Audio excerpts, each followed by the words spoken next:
Let me get Instagram up and smoking.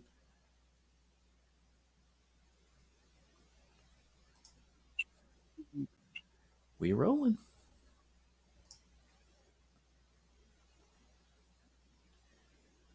We are rolling. Barrel's already Yeah, commented on the thing already. It's like, man. that's pretty funny. Nice. Hell yeah, man. Tampa, Finland in the house tonight. You. Hey, Hey, Lassie, how's it going? oh my! Hello, hello. Look at that, Yeah, I Lassie. was just looking at that as well. Lassie, we didn't even plan it. Look at that shit. I know. I was going through my shirts. I was like, what would be most appropriate? Well, let's put on the latest Iron Maiden's tour shirt, right? There you go, man. You can't go wrong with Iron Maiden. But like, we totally didn't even plan this stuff. No, So. you really can't. That's right. I guess we should say good morning to you. Yes, good morning to Lassie. Yes. Yes, thank you very much. I'm drinking morning coffee, 6 a.m. and yeah, for a good day. How are you guys? Not bad. Not bad. Don't even have the coffee spiked or nothing, man. Now we do know from talking to a few other Finnish bands. Are you gonna have some sauna time today since it's Saturday? Probably not. I don't have a sauna at my place, and Okay. So I probably won't get any sauna time. But Okay. but Saturday usually is the sauna day, so you're Okay. not All right. you're not wrong. But I have one of those three apartments in Finland that don't have a sauna in them. So One of the three apartments. yeah, unfortunately. But one day, here's hoping. Hey, there you go. There you go. So I want to start, but I appreciate you reaching out to us. I know it's kind of wild that you did that, and then you brought up Barrel because Barrel kind of did the same thing. They were like, "Hey, check this," and then we listened to their EP. And was like, "Hey, you want to come on the show and kind of get some American ears on that or what?" Yes. Hell yeah! So Yep. So I thought it was kind of cool that you guys have a little bit of a relationship there too, and we kind of come across you guys the same way. So that was pretty interesting. So.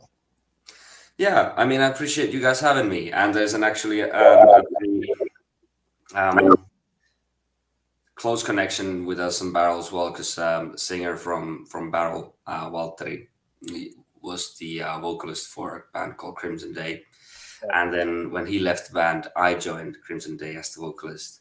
And then I have left Crimson Day. Now they have another vocalist, and then Valtteri is in Barrel. We just actually had a show with them a couple of months back here in Tampere. So we're in touch with them. But yeah, it's cool that you guys are having me. I appreciate that. Yeah, no problem at all. Poor Crimson Day. Maybe we need to get them on a show and find out what the problem is with both. No, they're doing fine. Actually, our bass player Jesse Kämykämärän, he still plays bass in Crimson Day as well. They're doing fine. So. Okay, so how did the rest of the guys end up forming the lineup that you guys have now?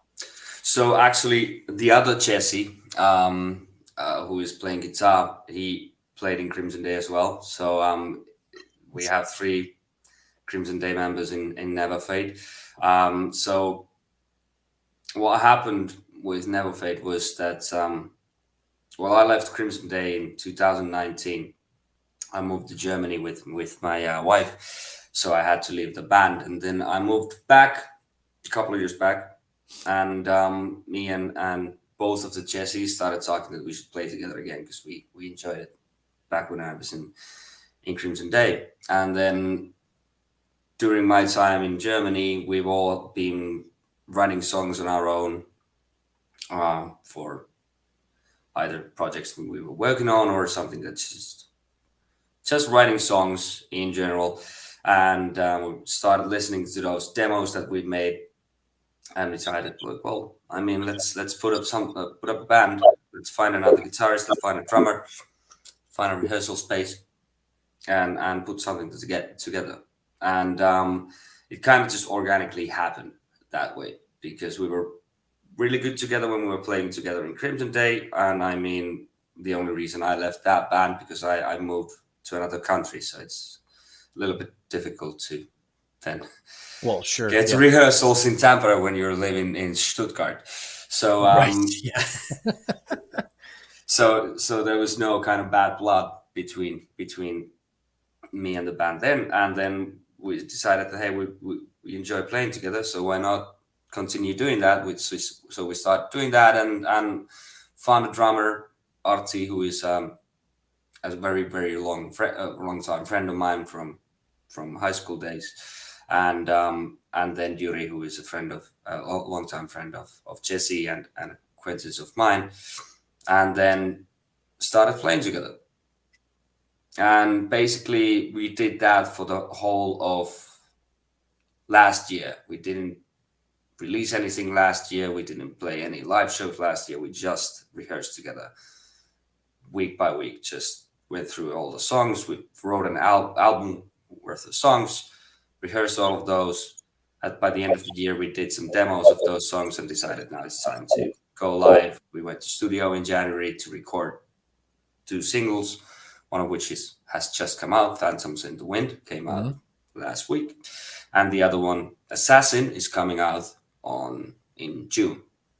Okay. So that and then we've big plans, but we can talk about those. But that's pretty much the biography, how things came together for Neverfade. So I mean, it must have been nice to not really have to worry about building any chemistry with a quote unquote stranger, someone you didn't know. So having a history with everybody in the band already. Yeah, that's actually that's on point, very much. So we were just thinking about this when we were rehearsing just a few weeks ago. That it's extraordinary how good of a chemistry we have, which of course comes from like playing together in different projects, and now that we're all in the same project, it's just kind of all fits together very well, and there hasn't been much friction, so it's been nice. Yeah. Well, good. There's always some friction, usually with drummers, Sam.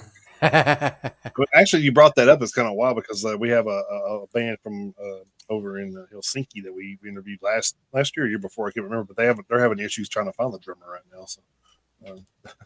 Okay, yeah, the drummers are hard to find, so we're keeping this one light.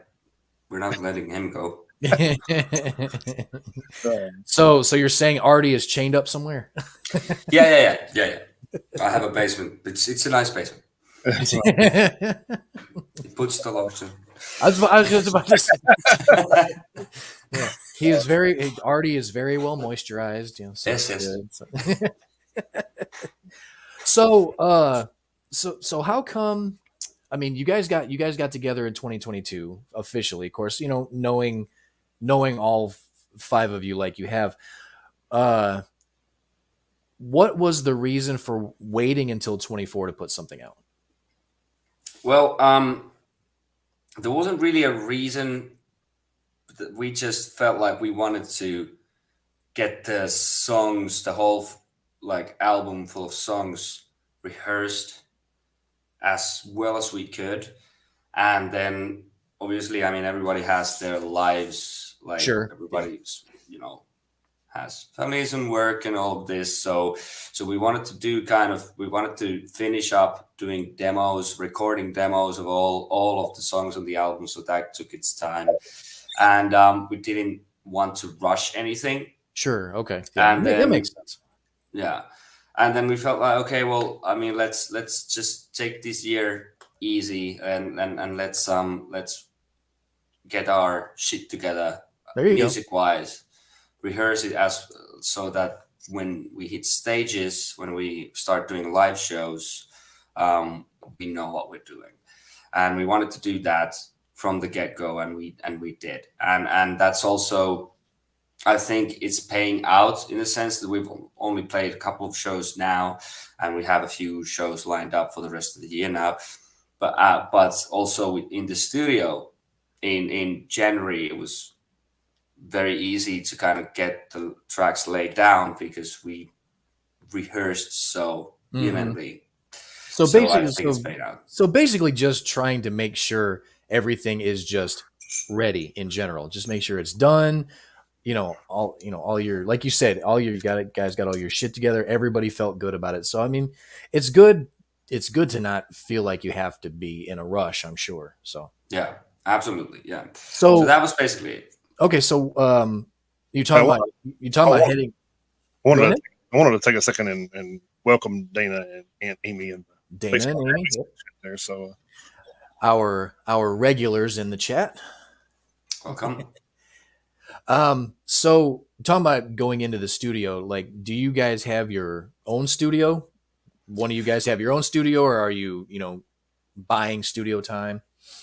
So no, so we went to a studio called Danko Tones here in Finland, which is in this small town called Manta, and so we recorded there. The um, engineer there is a friend of Jesse and Yuri's, and so we went there. We don't have a home studio, and I also, for example, I don't have the know-how to. I wouldn't have the know-how, for example, for myself, and I don't know anyone in the band who would say that they would have the professional know-how to professionally record and mix and all of that for something that we would um, release professionally. So we wanted to make sure that it's a professional release. Well, yeah, absolutely, of course. And we're turning to them to record the album over the summer as well. So we're returning to the same studio so that we keep the kind of sound the same for the full album as well. Yeah, that makes sense. So you've got another single coming out in June. Are you able to tell us how many tracks the album is looking like it's going to have? Yes. So so the second single, I can say now, we haven't released this information anywhere else, but so exclusive. Here you go, exclusive for you guys. So it's coming out on 7th of June, if I'm not lying too badly. I think it's a Friday. So yes, that's correct, 7th of June. And make a note of that. Then yeah, that track is called Assassin. Very much looking forward to that. And then actually that same weekend we're going in studio to record our next single, which is an unreleased that we don't have a planned date for it yet, but you'll know when it comes up. Oh, sure. And in addition to that, I think we have, so that's 3 singles, and then during summer we will record the album, which I think will clock out around 9 or 10 songs in total, including the singles that we will release. So you guys did decide on an LP then? Yeah. So it's gonna be a full length LP. It's actually gonna be a little bit longer than your basic 45 minutes, because me as a big Iron Maiden fan, I had to just end the album on a 10-minute epic. So absolutely. I mean, yeah, why would you not? Yeah. I mean, that's just. But I mean, Iron Maiden from the 80s, so it's not 3 10-minute epics in the end like it is nowadays. Not that I'm complaining. Well, I right. do like the new albums, but let's keep it. I'm not Steve Harris yet, so I haven't earned the right. Well, you guys are definitely on the right track to start earning the right. Speaking of which, in your bio and in the email that you sent us with the first single, you guys are talking about starting a new wave of Finnish heavy metal. Who do you guys see taking along with you to move that forward? Because we've already talked about Barrel, and we, like Jason said, we've already interviewed a couple other Finnish bands over the last year and a half or so. We've got Arched Fire, we've got Anzalu, who we've interviewed from there, and I want to say there was probably one more at this point who I'm probably forgetting, who I'll kick my own ass once I remember. But so Tampera's got a scene. Mm-hmm. So who do you get? Who do you see coming along with you to form this new wave of Finnish heavy metal? So we've talked to a few bands, and I like this is a brainchild of mine, because there's quite a few bands. Just to say that I'm looking out of the window and it's snowing right now, so I'm Oh wow. Jesus Christ. Wow. Oh, okay. But yeah, so this is a brainchild of mine basically. So where the idea came from is that obviously we're trying to book shows and booking gigs all over Finland at the moment, trying to get more shows for the autumn, get shows and tour dates to promote our stuff, and then that comes with also naturally finding out local bands that are kind of in the same genre, like this kind of traditional heavy metal, Mm-hmm. 80s sounding kind of powerish heavy metal, power metal bands. And I'm not gonna say there's too few of them, but there's there are bands, but they're not necessarily as known as they could be because they're really, really good. Bands like Barrel and Crimson Day, for example, or Ratbreed from Helsinki is really good. Abandon All. Um, what else? There's a few, but I've reached out to quite a few bands who are actually very interested in the idea of forming this sort of officially or unofficial alliance Sure. of new wave of Finnish heavy metal bands. We don't have that much of a very strict genre limitation, but we're looking at bands like that are kind of in the same wheelhouse of power metal, heavy metal, very much influenced by the 80s bands like Maiden and Priest and Maiden and Halloween Priest, and those so bands. trying to keep, like you say, that traditional sound alive, which is, as far as we're concerned here, I mean, that's perfect, because that's where, like you just said the word wheelhouse, and that's actually a perfect description of like what that is for Jason and I, because that's our basis in heavy metal fandom. We both kind of diverge in different roads after that, as far as metalcore and power metal and stuff like that. But our basis of our fandom is from that decade. We're in our mid 40s, so that's kind of where our indoctrination, as you could say, comes from. Maiden, Priest, and Wasp, stuff like that. So to be able, and we've talked about it on the show plenty of times before, I mean, Maiden, I mean, Bruce Dickinson runs around like he's 40, but he's not 40 anymore. So I mean, Rob Halford is 72. All the guys in Maiden are in 60s, 70s, stuff like that. So I mean, those guys are, they're not going to be around forever. So we need to figure out where it's going to come from next. So, wherever this next wave comes from, Finland, Sweden, Scandinavia in general, whether it comes from here, I mean, it's got to come from somewhere. And even if it doesn't come all from one place or show up all at one time, we're all for keeping it alive. So some of those bands that you mentioned, the ones that you said that aren't as well known as they should be because they're good, let us kind of help with that, because that's kind of what we're here for. That's kind of why we started this whole thing. We want to get the bands out there who are trying to make names for themselves, who are up and coming, or whatever you want to call it. You guys are 2 years into your career. You're about to record your first LP. You're basically the kind of band that we look to get out there, because like Jason said before, everyone knows about Maiden, everybody knows about Pantera, everybody knows about Megadeth.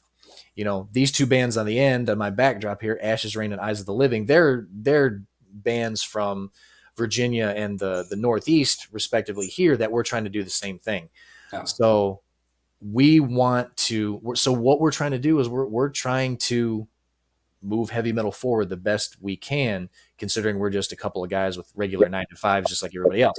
So we're trying to cover as many bases as we can in as many countries as we can. So we try to do what we can over here in the United States, of course, but and especially for me personally, because I've kind of been a huge European heavy metal fan for a long time, and I've said on more than one occasion that I think Europe in general, but Scandinavia especially, they are super duper underrated. That region, Sweden, Denmark, Finland, Norway, those 4 countries up there in that region are super duper underrated for pumping out fantastic music, and a lot of it, especially over here, is just not being listened to.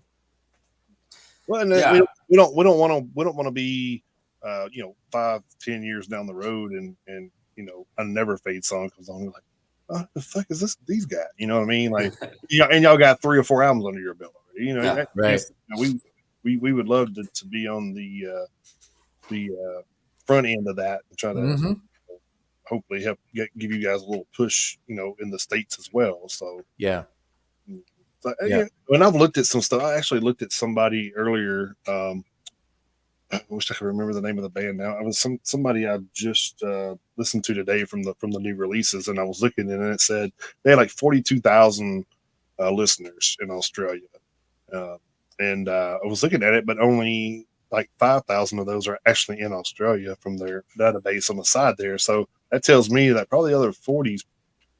I'd like to know where the other 40 is. I'd like to know if it was in the States or if it's still in Europe somewhere. Would kind of be helpful, because I don't want to reach out to. I will, but I don't feel like if somebody's already got 42,000 followers on their first album, I don't think they probably need me too much. But I think they're fucking good for themselves if they've gotten that many followers on their first album. But you know what I'm saying? Like, I'm not saying like that was their first. I'm just saying, like, if that was their first album and they had 40,000, they don't need. But if we got somebody like that, and if they have 40,000 followers and only 2,000 are from here, then I'm like, hey man, we're in the States. Sure. Pull you in. Let everybody tell everybody about the band, what they what kind of stuff you play, where you play, kind of give everybody. Because honestly, I'm the kind of person that I'll look at some of the bands too that we do, and I'll try to find live videos from them after the fact. So if there's live videos on YouTube or something, I say, but you're obviously in Finland. I'm not going to be in Finland anytime soon. Yeah. Right. Always welcome. So I would love to. Don't get me wrong. Oh, me too. But that way, if I see now if I see you guys playing somewhere and I look it up and it's not YouTube or you guys live, I kind of get an idea what you guys sound like live. So, and that's I think that's a big part of. I think it's a big part too. If you guys ever decide, ever works out where you guys are making a States tour or whatever, for people to be like, these guys are awesome live. I've seen them in this YouTube video and film. You know what I mean? I think that helps. Absolutely. Get the word out that way too. And like we share stuff like that on our Facebook page all the time. And like Dana's got a Facebook page too with Metal and Tats, so we kind of feed off each other a lot. So yep. So I was looking back too, and I noticed like last year we did interview 3 Finnish bands. We interviewed Anzilu from Helsinki, and we interviewed Archfire from Lappi or however you pronounce that, and then of course it's Lapland basically. I gotcha, and then Barrel, of course, from up here. So yep. So yeah, we were in Finland a little bit last year. So we do spend a lot of time in Scandinavia. Sweden seems to be the big one that we spend a lot of time in, honestly. Which is because even going back 2 years ago, I was like, man, there's a lot of Swedish bands on here. So. And half of those are from Gothenburg. You're right. Yeah. Gothenburg is a massive hotspot. I mean, it's called the Gothenburg Sound for a reason. So Helsingborg was the first one, and then Uppsala was one of them. So. Sweden is doing good, and I mean, it's the Scandinavia is Borland. Well, it's been historically also kind of since the 90s being a very kind of place that metal bands come from. I mean, Norway obviously for black metal, and then the kind of Gothenburg sound from Sweden, and then we have our bands from Finland when it comes to death metal. So being a traditional band in that area, is that a challenge as well? Or I mean, it really is, because I mean, and also I just wanted to say before I go into that point, thanks for you guys for doing this, and I really appreciate it, and it's important that people do this and kind of just keep this scene alive and talk about up and coming bands and I think it's really cool what you guys do. So kudos to you and thank you. We appreciate it.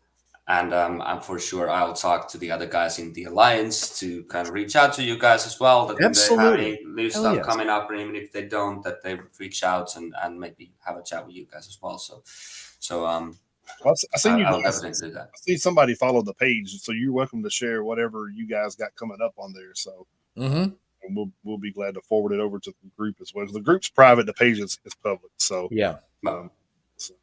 for sure, and I will share your stuff also, like in the socials, and that's we were here. I already did, so let's try to get the word out that also kind of promote you guys to Finnish audiences. I mean, I'm not sure many people would tune out for the live show, but if you I think you are releasing that sorts of podcast version at some point as well. I don't know. They can. They can. This will go out to YouTube, Rumble. Spotify, Twitch. So I mean, it's gonna be out there for sure. So. Yeah, I was trying to get other band members to join, but they said, "Hey, it's 6 a.m." Yeah, they said. So you're the singer and you're the lead. You're the lead. You do it. So happy to do it. They said you have the less to unload when we play. So yeah, that's true. Yeah. You have a microphone, so you get to wake up at 6 a.m. and talk to these guys. But it's not that it's a chore. I enjoy doing this. Yeah. But to your question, I mean, as a traditional kind of heavy metal band, it is a challenge in a sense, because a lot of the metal music that's going on in Scandinavia, in Finland as well, is more extreme, right? So it's more in the death metal side. It's more in the kind of growly vocals and faster and more kind of brutal side. I mean, our guitarist Jesse has a band called the Chasser Arafats, brilliant name for a band, by the way, who play kind of very technical death metal music, and that's where he kind of comes from his kind of what his favorite bands are, and that's a lot of the scene. So a lot of the musicians. We just played a show with a band called Karu, Karu, who released their new album a couple of weeks back, and we supported them in their album release party gig, and it's fantastic album. I can absolutely recommend for anyone who likes metal music. It's a concept album. It's fantastic, but again, that's more of like the scene that's going on more or less in Finland. So to being this kind of traditional heavy metal band, that's also one of the reasons I wanted to kind of start this new wave of Finnish heavy metal kind of movement to rope in the bands that are in kind of the same genre and the same wheelhouse to make a more of a splash, because it's easier when there's a lot of us. It's easier to get media attention when there's kind of something organized going on. It's easier to book shows when you have a ready concept to go to a venue, say, hey, we have 8 bands, we can do 2 nights in a row, that sort of thing. So we're trying to do that, and they're doing this very successfully in Sweden at the moment as well. That's a lot of influence that I got. So there's bands like Enforcer, Ambush, what else? I mean, there's few bands that are doing this kind of traditional heavy metal, and they're doing a big push for that right in there as well. I mean, Enforcer, Ambush, those guys, those bands are more established, but there is a push for this sort of traditional heavy metal coming from Sweden's side as well. So we wanted to just kind of start this wave as well in Finland and get it going, because I mean, a lot of the bands, I mean, I'm sure it's not easy for anyone playing the more common death metal stuff as well, because then maybe the market is oversaturated. I don't remember what the exact number is, but there's like, I don't know, 16 bands per person in Finland or something like this. Like it's something Wow. insane. Okay, I mean, it's not really that much, but I mean, it's something crazy. So there's like the most like metal bands per capita is in Finland, and so there is a lot of bands trying to get kind of stage time and that sort of thing. So there's only so many venues you can play in, and if you want to go play a venue on Tuesday evening at 12 o'clock on a normal weekday, I don't know if that makes sense to go play that show, because there's not going to be anyone else than the hardcore fans that you already kind of have. So it is a challenge, but things like this, let us get more visibility. So thank you for having me again. I feel like it's kind of opposite here in the States with like death metal and stuff. I don't think it's as popular here. I mean, I know we have a lot more people and a lot more venues and stuff like that. But I still don't feel like you can't go to any death metal show and 30,000 people pop or 10,000 people pop up or something like that. I think it's a little bit. I think it's a little bit more challenging here for death metal than it is. Yeah. I think you might be right.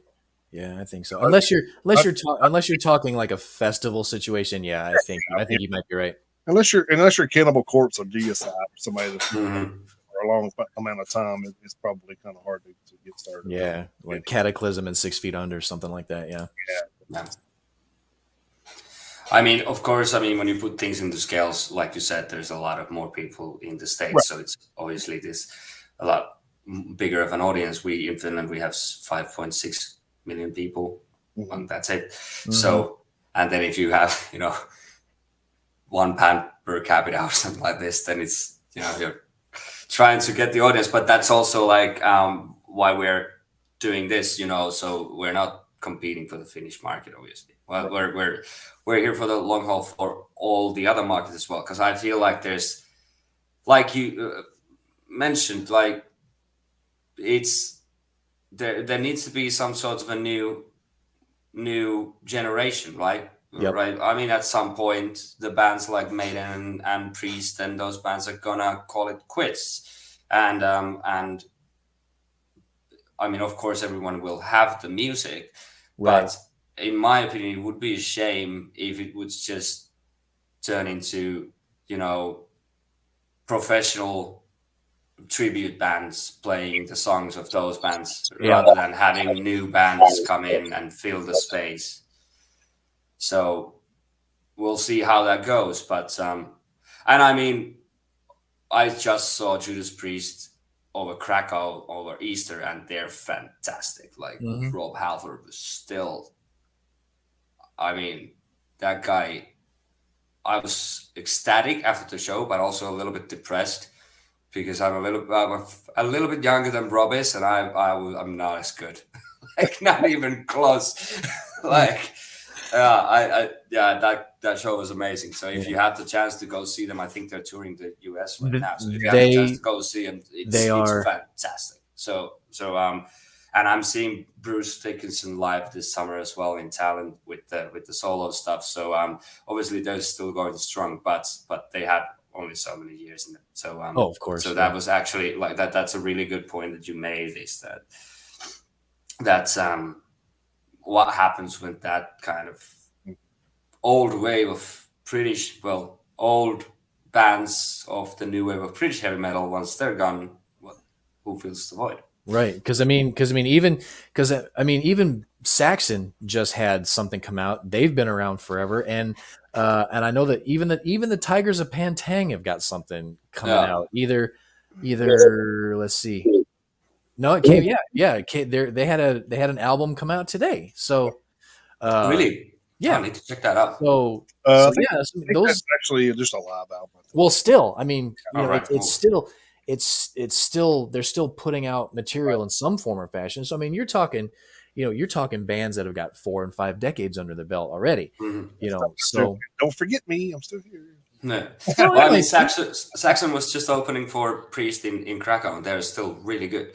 Unfortunately, the sound at that gig for Saxon was just garbage. So that sucks. so I didn't really enjoy the show. But I mean, they were still like good, and the new latest Saxon album is really good. So I mean, yes, it is. they're still doing really good jobs, but yeah, I mean, Yeah, there's always room for more. Yeah, well, no, they're Sabaton's opening for them here, so that's gonna be Sabaton. I want to see them so bad.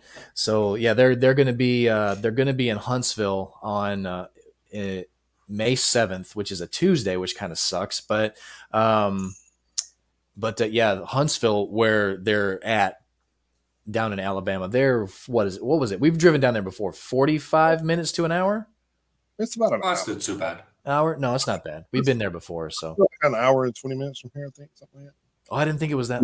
Shit, I didn't even think it was that far. So, but either way, it's a drive. I would say definitely worth making. So I still want to go to that because the last time I saw Priest was in 2004, and that was on Ozfest. So it wasn't even a full set, Right. but it was not long after Rob Halford came back. So I mean, Yeah. so he came in on his motorcycle wearing all of his leather, the Rob Halford everyone knows and loves. So I mean, it was really good. And I've yet to see Sabaton because Sabaton was actually here last year and they were in Nashville, and I actually tried to buy tickets, but Ticketmaster either froze me out or they just sold out that fast. But either way, I tried to go and I wasn't able to. So, but so that kind of pissed me off. The only time I seen Sabaton was at the festival. So yeah. Yeah, I mean, it's always different when you see them in a kind of arena. See any band in an arena setting or indoor setting that at festivals has its points for like good and bad for both sides. But yeah, but yeah, we need to find a way to us as fans, because that's what we're doing this for. We're just doing this as fans, trying to introduce other fans to bands. But you guys got your alliance that you formed, which is cool. Which is a cool ass name, by the way. You guys have your alliance that you're working with. So you guys are holding it down, trying to on the music side. We're trying to hold it down the best we can on from the fan perspective. But we do have to find a way to keep that sound alive, because I mean, the other genres that have come about over the last 10, 20 years or something like that, if it wasn't for the roots that those bands formed, even like Black Sabbath, even though I don't know if Black Sabbath was ever really considered to be part of that new wave of British heavy metal, but I mean, I think it's the old wave, kind of the original wave. Yeah. So I mean, they were basically, the forefathers of it, they were more or less the creators of it, so without the new wave or even the old wave, I mean, but that's where the roots are. So the sound, to me, I'm not trying to speak for Jason, but for me, the sound can't die. We can't let it die, because like you just said, we don't want it to turn into just nostalgia acts. I think it's more popular than ever right now. I think it is too. I really do. I was trying not to give away a story, but I guess I will on here. But I got a story later, and it's talking about how they just did a death metal, fest in front of 30,000 people, which is crazy here to think that those bands like Frozen Soul and stuff are playing in front of 30,000 people, and I think it was out west too, which was even more strange. But that's what I'm saying. Like, it's migrating into places that it would normally migrate to, and that's great, because even though I'm not a fan of death metal, I want it to succeed, because every part of metal keeps the door open for the other parts of metal. Yes, it does. So that's very true. I mean, because a lot of the guys that I talk to in other bands who play more extreme kind of death metal, or even black metal stuff, or all of this, they still enjoy kind of the greats, right? They might be puritanic sometimes about like, okay, well, I only like this album by Manowar or this album by Wasp, but they still, that's still a big influence. So so that's obviously, I mean, it does open the door for that. And I think we did a really good job with Phantoms in the Wind, just trying to kind of promote that as well, because it's out now. So I think we did a good job with Phantoms in the Wind, and it kind of, because it was a debut single. and we wanted to kind of pick something from the catalog that kind of represents that where we come from, what's the kind of influences also, but still having our own kind of sound, of course. Mm-hmm. And I think because we hear a lot of stuff from people who've been listening to it, it's been doing really well, and we hear a lot from people saying like, yeah, I can hear the Priest influences and I can hear the Maiden influences, and some would say, wait, I can hear the Halloween in this, or I can hear the Blind Guardian in this, and that sort of thing. So, I mean, that's really nice to hear, and the next one, it's going to be a little bit faster and a little bit more of an attack, and we'll see what people think of that. I think they'll like it, but I think this was the perfect song to kind of come be as thank you, Amy. Yeah. It was the perfect song to basically present ourselves to the world. I do too. I listened to the song obviously a few times this week leading up to today, and I watched the video earlier. I even made sure to comment on the video because I saw that. Yeah, thank you. Because it was I obviously not hearing anything else that you guys have put together. Of course, this song is going to be the bass line, no pun intended. But if this is the bass line, I think you guys picked like the perfect song to lead off with, so especially with what you're trying to accomplish. So, and I'm going to apologize because usually when we do this, I usually add the new songs to the playlist for the week that we do. We do a weekly playlist for new music on Spotify, and we share that in our groups and stuff too. And I did not add that this week, but I put it on my thing to make sure I put it on next week too. So, and then it'll be on the radio station too. So yes, okay. So we also have a radio station. So that's great. Thank you very much. I appreciate it. So all right, so we just mentioned the video. Now, where was this video filmed? It was filmed at my dad's house. So okay.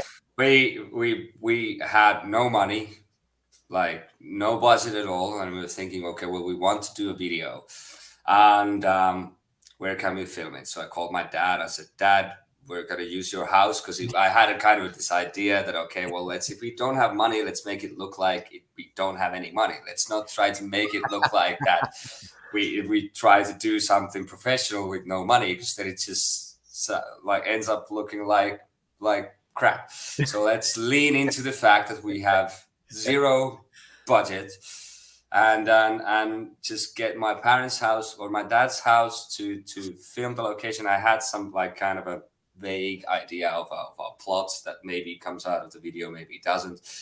And then we just kind of had fun for an evening and drank beer and barbecued and shot shot the video there, and then went to the sauna and got drunk. So it was a good day's work. And I mean, and hell, if pulling it off in one evening, I mean, you can't argue with that. So yeah. So all right, so who was the Phantom? Who was the Phantom? It was Archie. It's our drummer. Okay. It's the most menacing looking of us all. So. Multiple talents. Yeah. and I was the guy who was, going insane and going into despair, obviously, because right. So how long ago was the video shot? Because it was actually shot last Saturday. So I edited it together this week and then released it. Okay, Friday. Okay, because I was gonna say because I know you mentioned that you looked out the window and it's snowing. So I mean, you guys still have winter weather out there. Okay, because I didn't know if it was like a couple months ago or what. Because actually what happened was that we were actually having spring, and then I was about to change to summer tires in my car, and then boosh, then there was the snow that you can see on the video. So yeah, okay. Now, I actually think it kind of helped. I think it kind of helped. Yeah, yeah, I do. I think it kind of helped. In a way, yeah. I mean, if it was snowy, it would have been more dark outside, so it could have been more a little bit menacing. So now, because it's closer to summer, so it doesn't get really dark that fast, and we're limited. Like during summer here, it like midsummer, the sun never goes down, right? So now it's. I mean, I woke up here at 6 a.m. or a little before 6 a.m. to talk with you guys, and it's already like light outside. It's not dark at all. So the snow snow also provides that, so it's hard to, if you're filming outside, it always looks like kind of daylight if you don't want to film at like midnight. But in the other hand, it does give this kind of good vibe, and it's also, you know, Finland, you know, it's the Nordics, it's the north, so, you know, having snow around and that, it kind of differentiates it maybe, and or kind of gives the idea that we're from this region. And because people don't think about that when you say Finland, they say, okay, so cold all the time, right? So kind of like people think about Seattle here, that it just never stops raining. So kind of the same deal. But I think the snow actually helped to give off a little bit of a contrast in the video. Yeah, so that's good. I like what it did, whether it, you know, intentional or not. I kind of liked what it did. So that's for me. So that's good. I'm glad you. Right, next up, I guess we need to ask you about the who's come up with the fonts and stuff for the logo. The logo, that was actually my sister who designed the logo and the font. So she's a graphic artist, and she designed it, and she designed the letters kind of, and then we designed the kind of space purple theme. So we have that going on for us at the moment. So at least for this album, our kind of, we have it's everything purple. Gotcha. This like in the middle here, is that like an arrow or? Yeah, it kind of is, or a spear. How you ever want to envision it. Yeah, either way. Yeah, I think it's pretty cool, especially like how it kind of gives you the E going one way here, and then going the proper way here is kind of it definitely draws your eye across. So it's unique. So yeah. So I mean, since we're talking about the font, I mean, what was the inspiration behind the name of the band in general? It actually comes from one of our songs. So we were trying to figure out a name for the band, and we were going through kind of lyrics of our songs, and one of our songs we haven't released yet, called "The Blade," has a line that goes, "Hero's glory never fades." So okay, there you go. We're like, well, never fades, never fade. That sounds good. Let's Google if there's any like substantial band. There's a few bands. I mean, obviously, it's impossible these days to find a band name that no one has. But at least there was no band called Neverfade in Finland. So then went with that. I think Amy brought up earlier there's a Neverfade band in Asian metal, but they actually have it separated. Yeah, so, 2 words. So well, that's good. No one will ever miss that up on the internet, will they? Yeah. And of course there's the Alice in Chains song. But, no, that was actually I've actually never heard that song, so I'll have to listen to it. But, yeah, it's actually good too. So.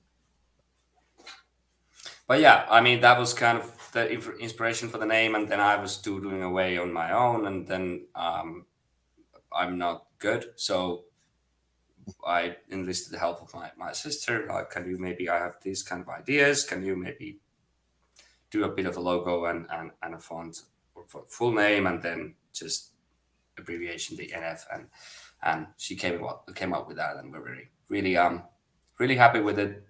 And we ordered a backdrop with the logo as well, which is really cool. So when anyone sees us live, it's a huge backdrop on the back of the stage. It's really nice with the same kind of things that you can see here.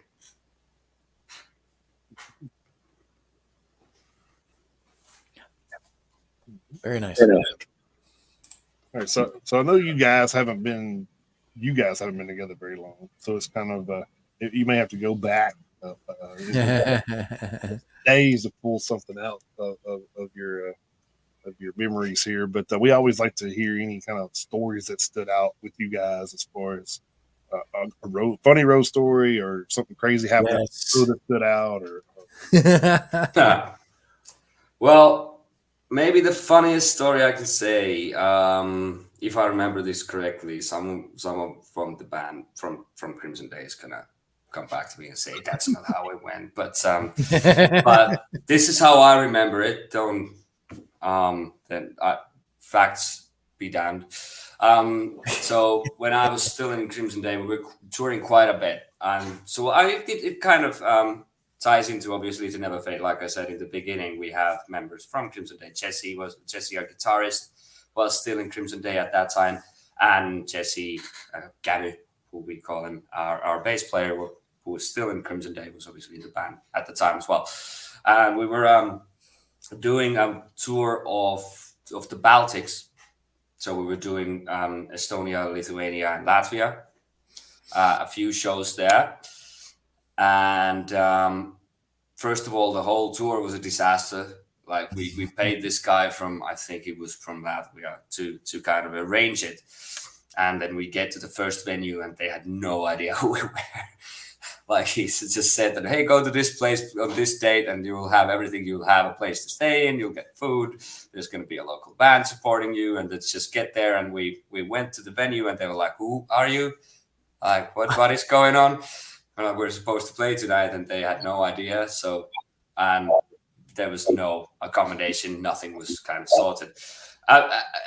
In the end, someone showed up from the venue who was like, yeah, there's a show going on. Like, it's okay, but they hadn't set up any kind of accommodation for us or anything like this.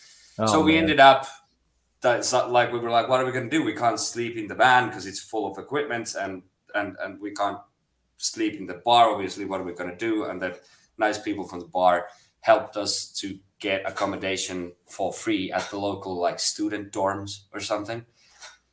And on top of that, I was really sick for the whole of the first show. I don't know if I had like food poisoning or something like this, but I had like a huge fever. I was throwing up, and we did a good show with the power of kind of ibuprofen and beer, and then great blood thinners. So. Yeah, right. Yeah. Whatever gets you going.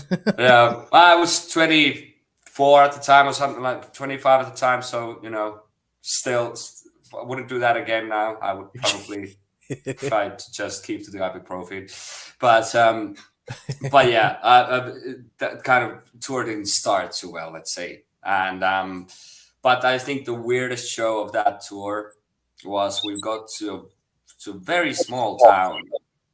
I mean, maybe 10,000 residents in the whole town. So we were like, this is weird that we have a gig here, but maybe it's, an underground scene, lively, who knows. So we get to this place. It's just a fancy dinner restaurant. I'm like, this can't be the venue. So we go ask. It's like a steakhouse or something like that, like a pretty, not fancy, but still fancy-ish for heavy metal shows. And they were like, no, just go around back the building. There's kind of a basement area. Go down underground. That's where the show is. Literal underground scene. Literal, yeah. But the thing is, it was the owner. Yeah. So we were there. We're like, hey, is there like a metal gig happening today? We're the band. They're like, yeah, come in.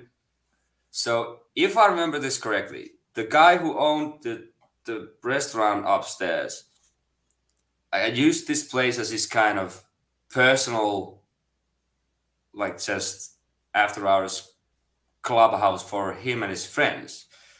So they had like a sauna in there, and it was just this, stone room that's like, if you've ever, like, it was just, the acoustics were awful because it's just, stone and a small room, maybe like, I don't know, 2.5 meters tops, like, tall.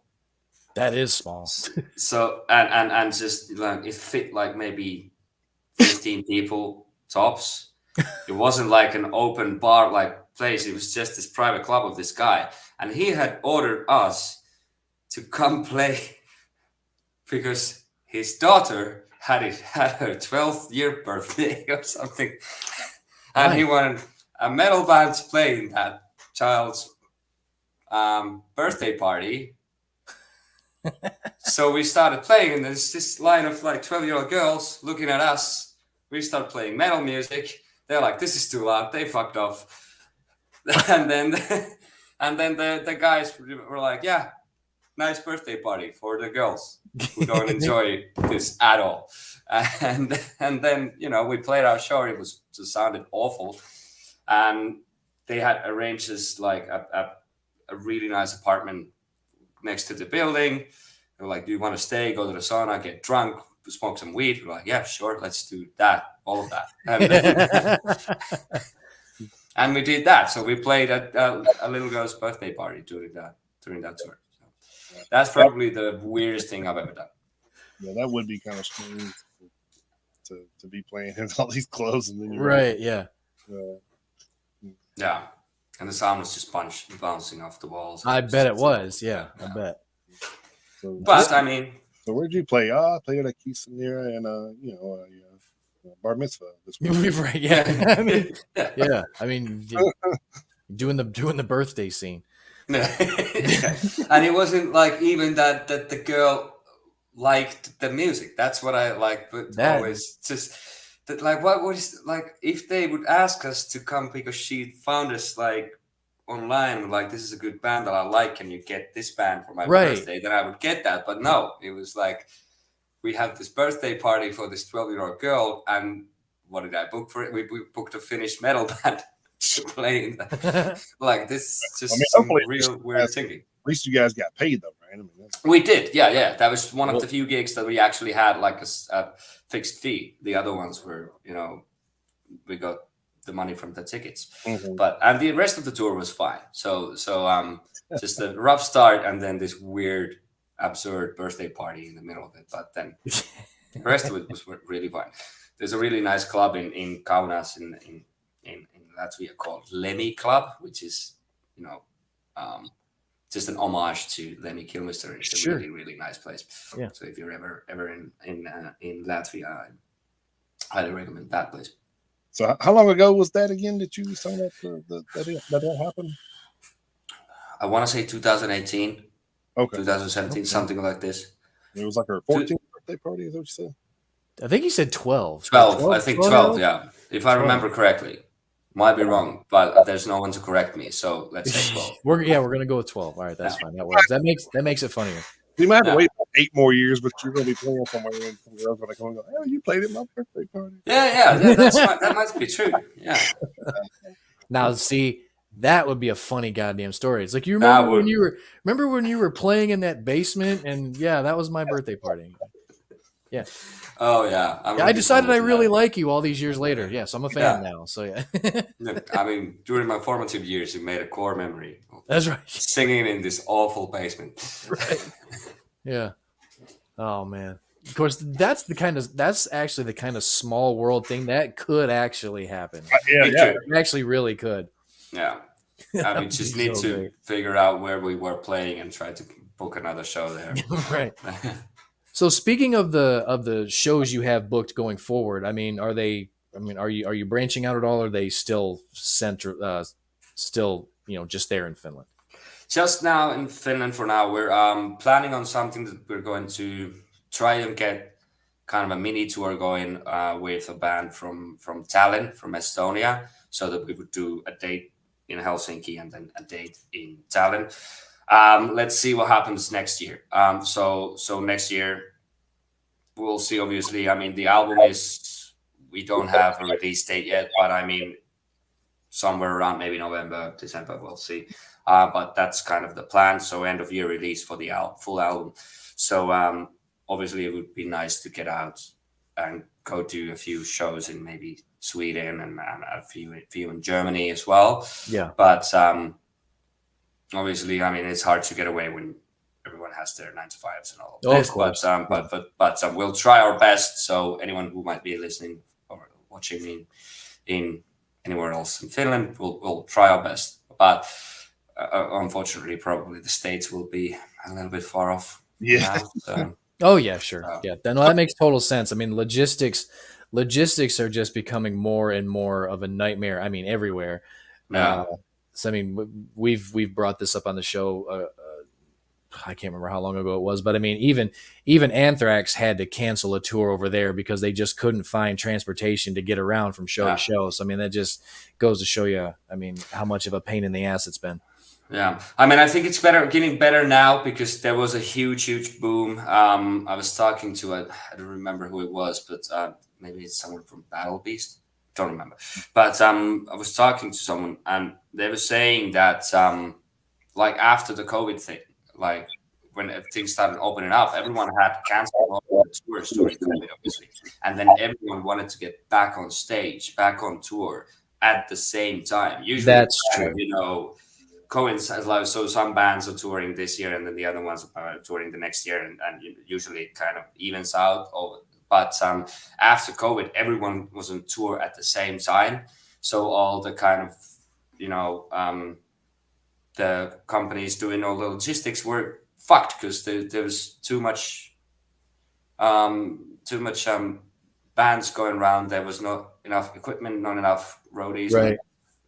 personnel to deal with all of that. So that kind of resulted in all of this chaos Sure. like with Anthrax and all of that. But I think it's getting better now. It's kind of normalizing as well, so it's not as bad, but it is still very expensive to get a van, and then you have to book those shows, and you try to find the venues, and you have to find a local band because you don't necessarily want to bring your own backline and all of this. So it is a hassle. So but we'll obviously try to get out next year. I hope, and hopefully at some point to the States as well. I mean, who knows? Yeah.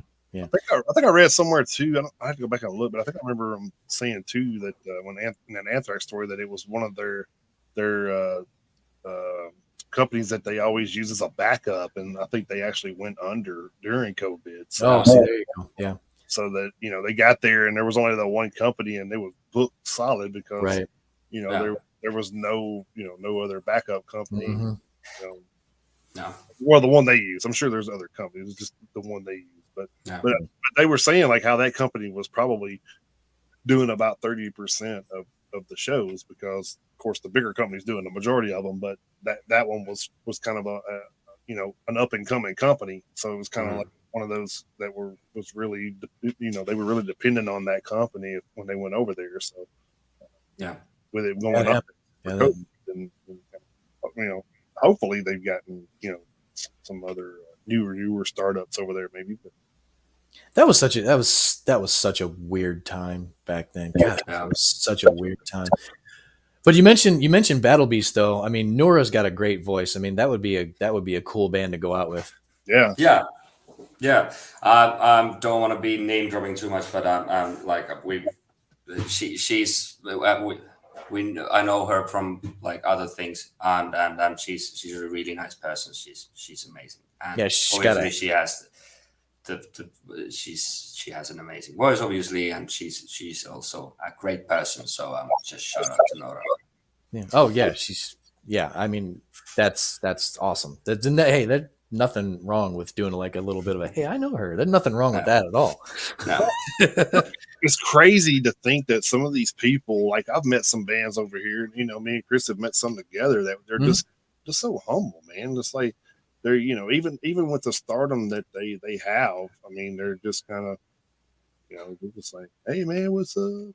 Shoot the shit with you. Just like, if you were a buddy at a bar or something, like they just don't, they're not like, you would think. I mean, there are some stuck up, musicians, of course, but I mean, you're going to have that in all genres of music, unfortunately.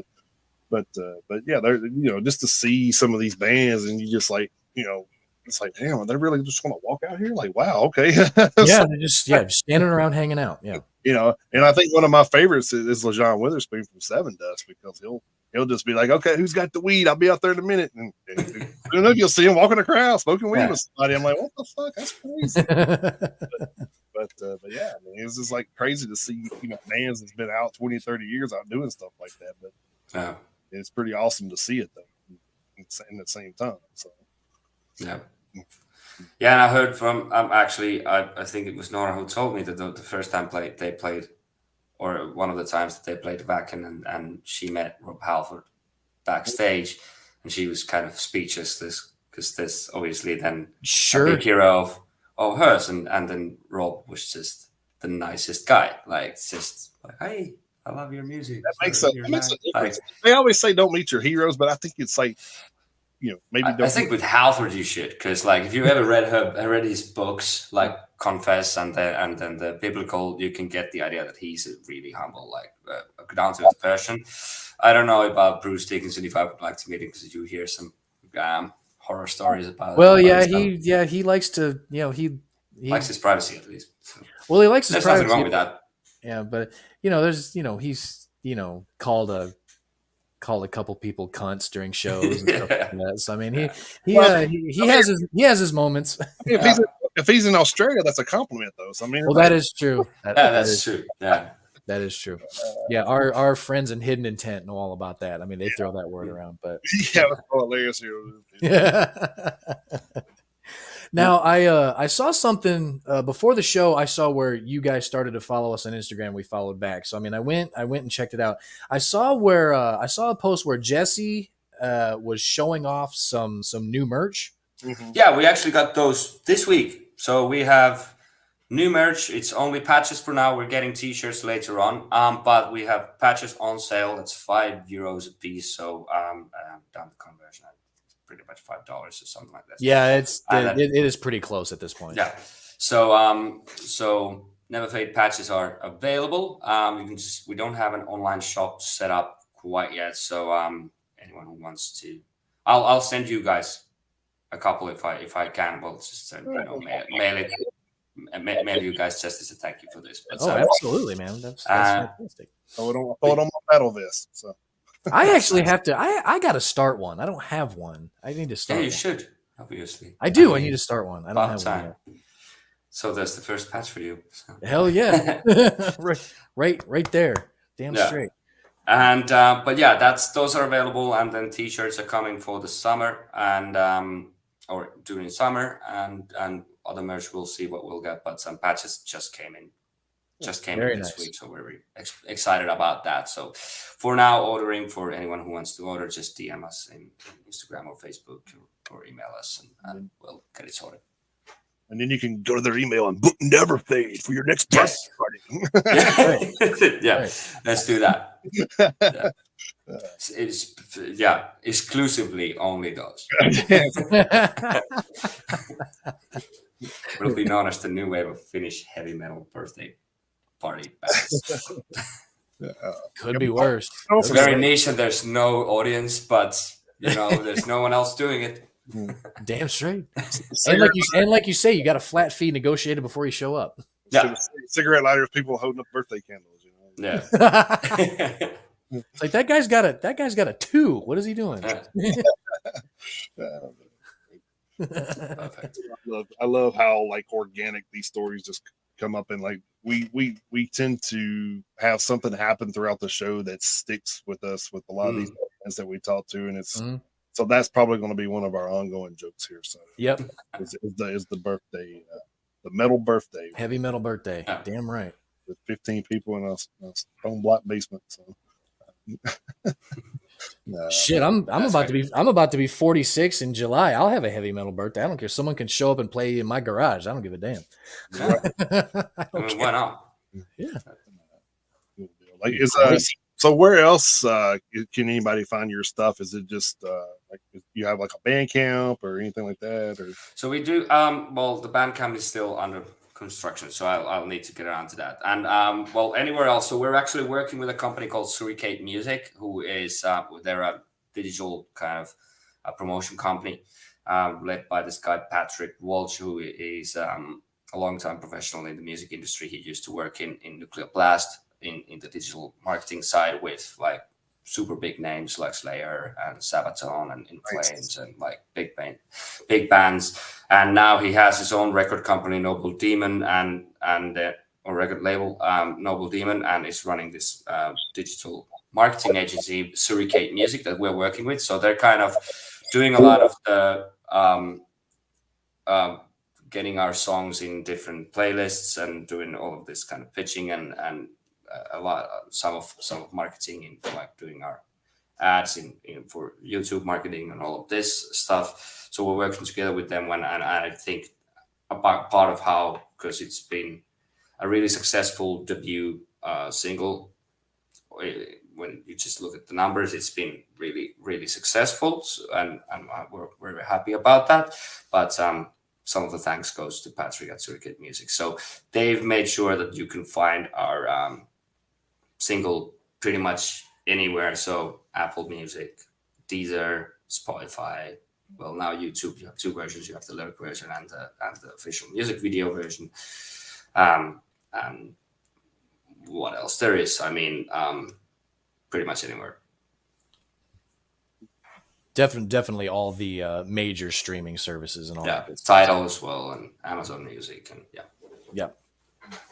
You know, and it is nice to have the official music video up at YouTube. So that is very nice. So good to see that. My acting is awesome. Yeah. I haven't watched that yet. Has your dad seen the video yet? Because I hope he doesn't get pissed off seeing somebody standing on his air conditioner outside. I was telling him to step out of the air conditioner, but I was behind the window, so they didn't listen. Like, no, he hasn't. The only, like, at the almost last scene, there's a bottle of Gambino, which is alcoholic liquor, you would say, or something.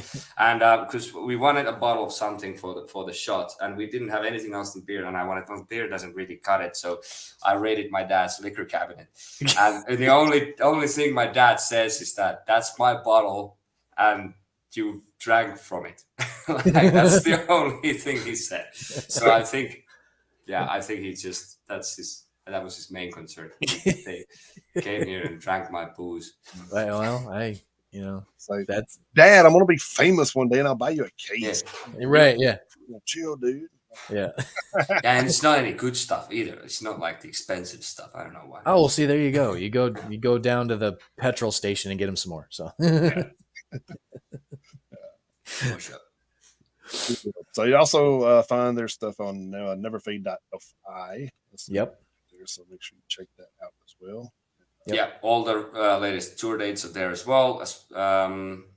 And you can find those we haven't created a Facebook event for all of them, so latest tour dates always are updated to our webpage, neverfade.fi.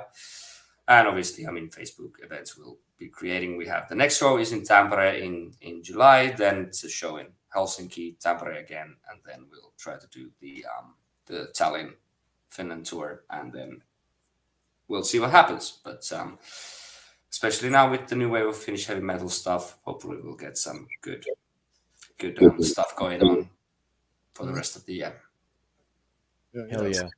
And then, once anything new comes out, we'll be glad to share that over on our stuff. Oh, absolutely. Yeah, we absolutely will. Especially now, like say we're following each other on Instagram, going to be following each other on Facebook.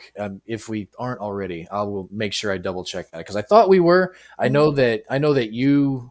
I know, Lassie, that you personally are following the page. I think so, yeah. Yeah, so I saw. I need to follow you with the band page as well. So yeah, so I know. I think I did with but I can't remember if I did it with my personal page or if I did it with the Metalheads United. Yeah. So regardless of if we aren't, we definitely will be because I know you are. So we'll be following each other. Any news that comes out because we do have a segment on the show when we're doing our normal format where we called Hitting the Road. So we do tour announcements, anything that we hear that we find, even if it's just a European tour, something like that. We something that's not even coming over here, we make sure that we let everybody know, because we do have viewers all across the world. So that is kind of a nice thing. So we try to make sure we let everybody know what's going on. If they were all on one app, we would be great. If they're not, so. We got it everywhere. We got 60 here and 100 there and 30 here. So it's all good though. I appreciate that very much. We appreciate what we got. So absolutely.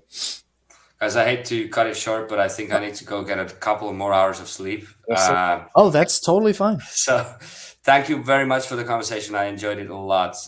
Thanks for the work that you're doing. It's been great. And I'll be sure to follow you as well and listen to your other shows. And let's keep in touch, should we?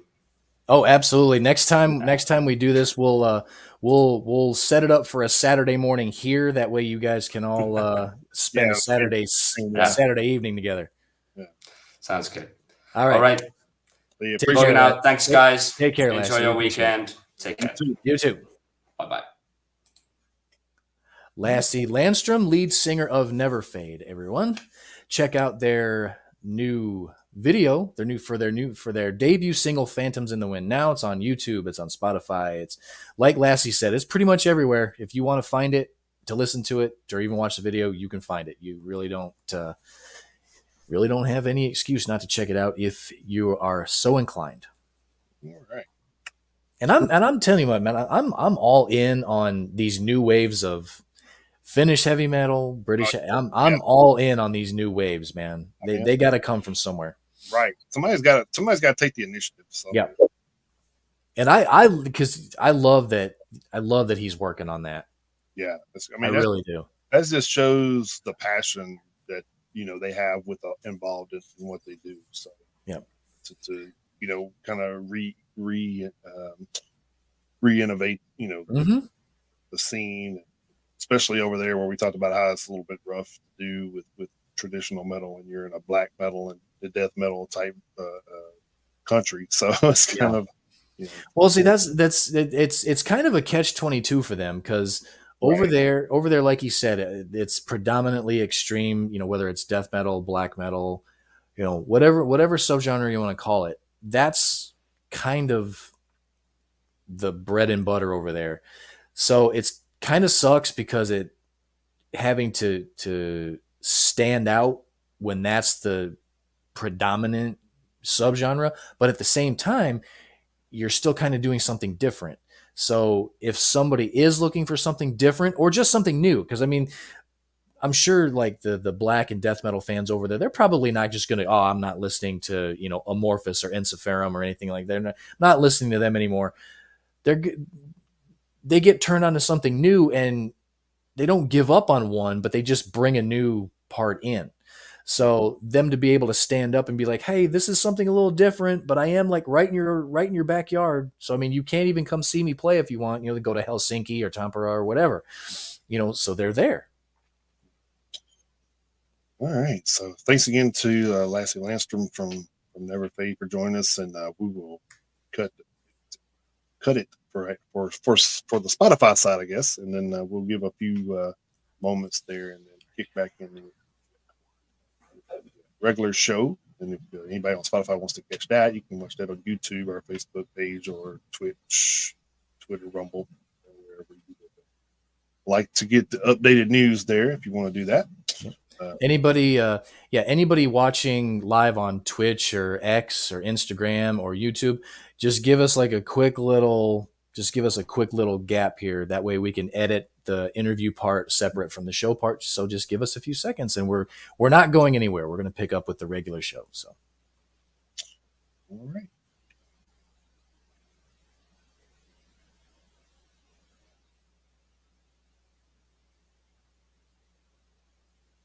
All right.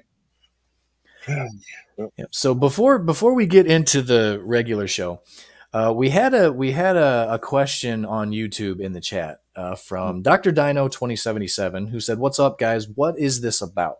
So if you are actually checking us out for the first time, Jason and I are just a couple of regular guys, heavy metal fans. We've had this show. We're in our 4th year now, and basically what we do if you caught any of the interview with Lassie just a little bit ago, our main focus is to get new bands out there, whether they're brand new, kind of in Lassie's case, because I mean, Neverfade's only been around since 22, or it's a band that we are just now discovering who we may think may not be as popular as they should be. Onslaught is the main example we always use because they were kind of more or less the inspiration for starting this, because when Generation Antichrist came out in 2020, it was the first album of theirs that we listened to. Didn't realize that they've been around since 1985, for Christ's sake. So you're talking about 35 years from the start of this one band's career. Lifelong metal fans like Jason and I, we are just now discovering this band. For whatever reason, it took us this long.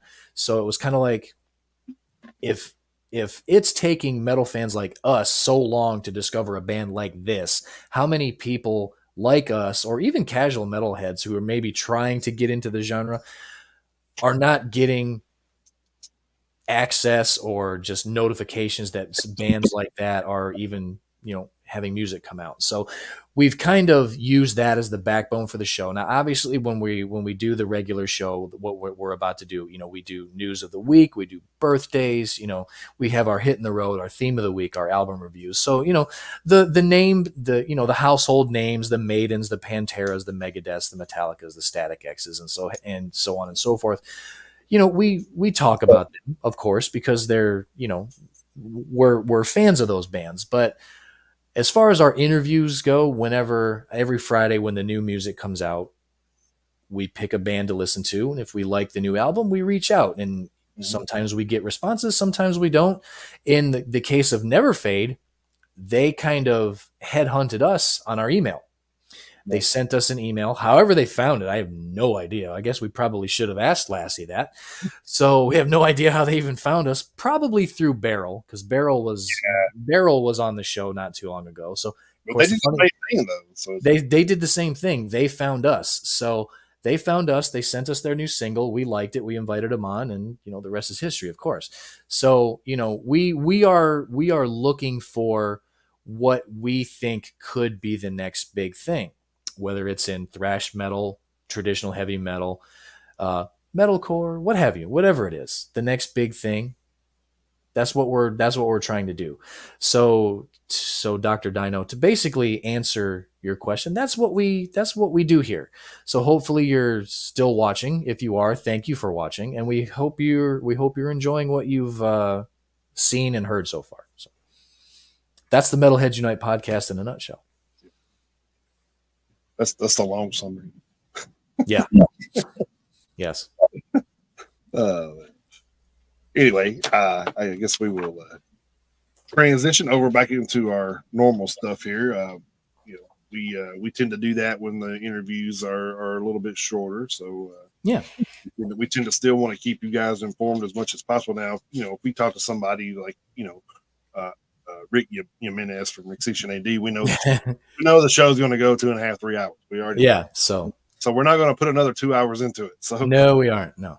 So, but with the these bands that only have one album or EP or something like that under their belt, just starting out. Yeah, we're just trying to help them get out there, and usually it's like 60 to 90 minutes usually does that. So yeah, if it always goes longer, we usually don't mind, but for the most part, it's usually around that much that time frame. So. And I think 75 minutes with Lassie was a really good introduction. Yeah, I think so too. Yeah, exactly. So glad that he was able to jump on and do that. So like I said, hopefully next time we'll do it at a different time. Maybe all of them can get on there. Yeah. Maybe we get maybe one or two other. We'll let Lassie know that we'll request the Jessies. Jesse squared. We want Jesse squared. Yeah. It's like wish you had Jesse's girl. Which one?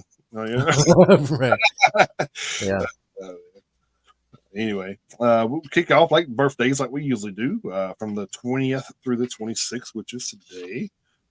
April 20th, we had Mike Portnoy, a drummer for Dream Theater.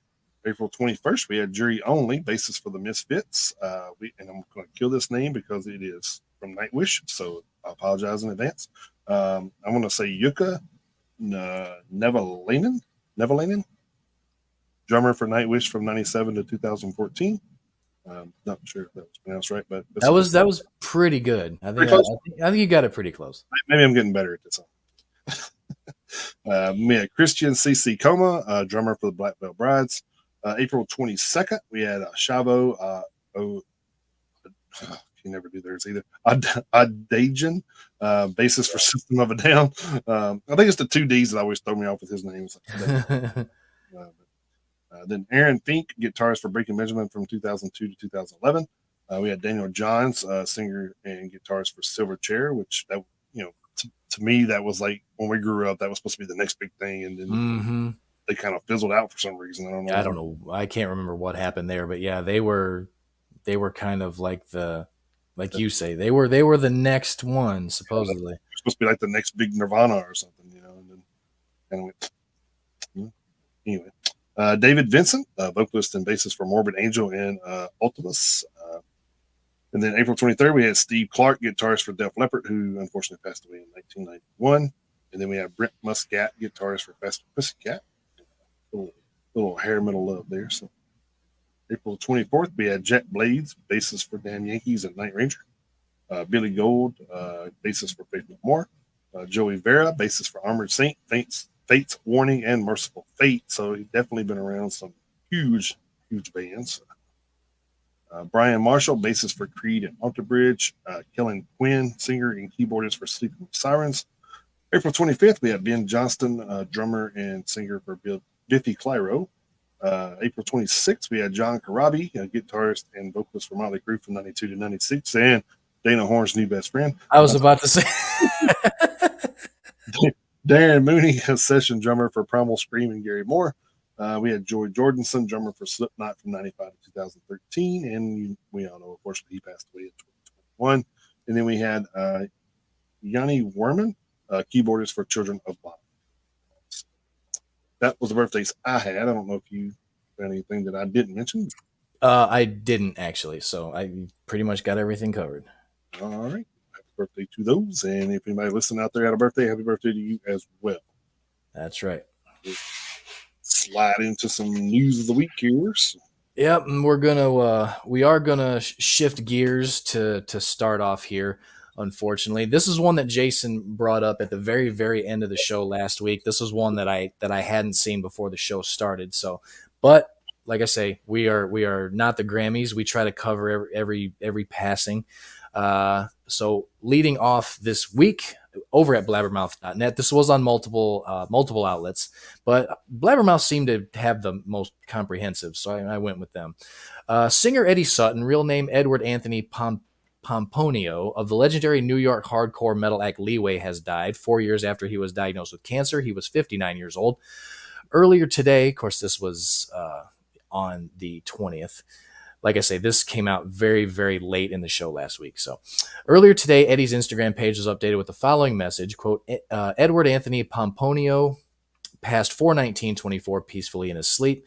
We would like to invite all his extended family to come say goodbye to our son and brother.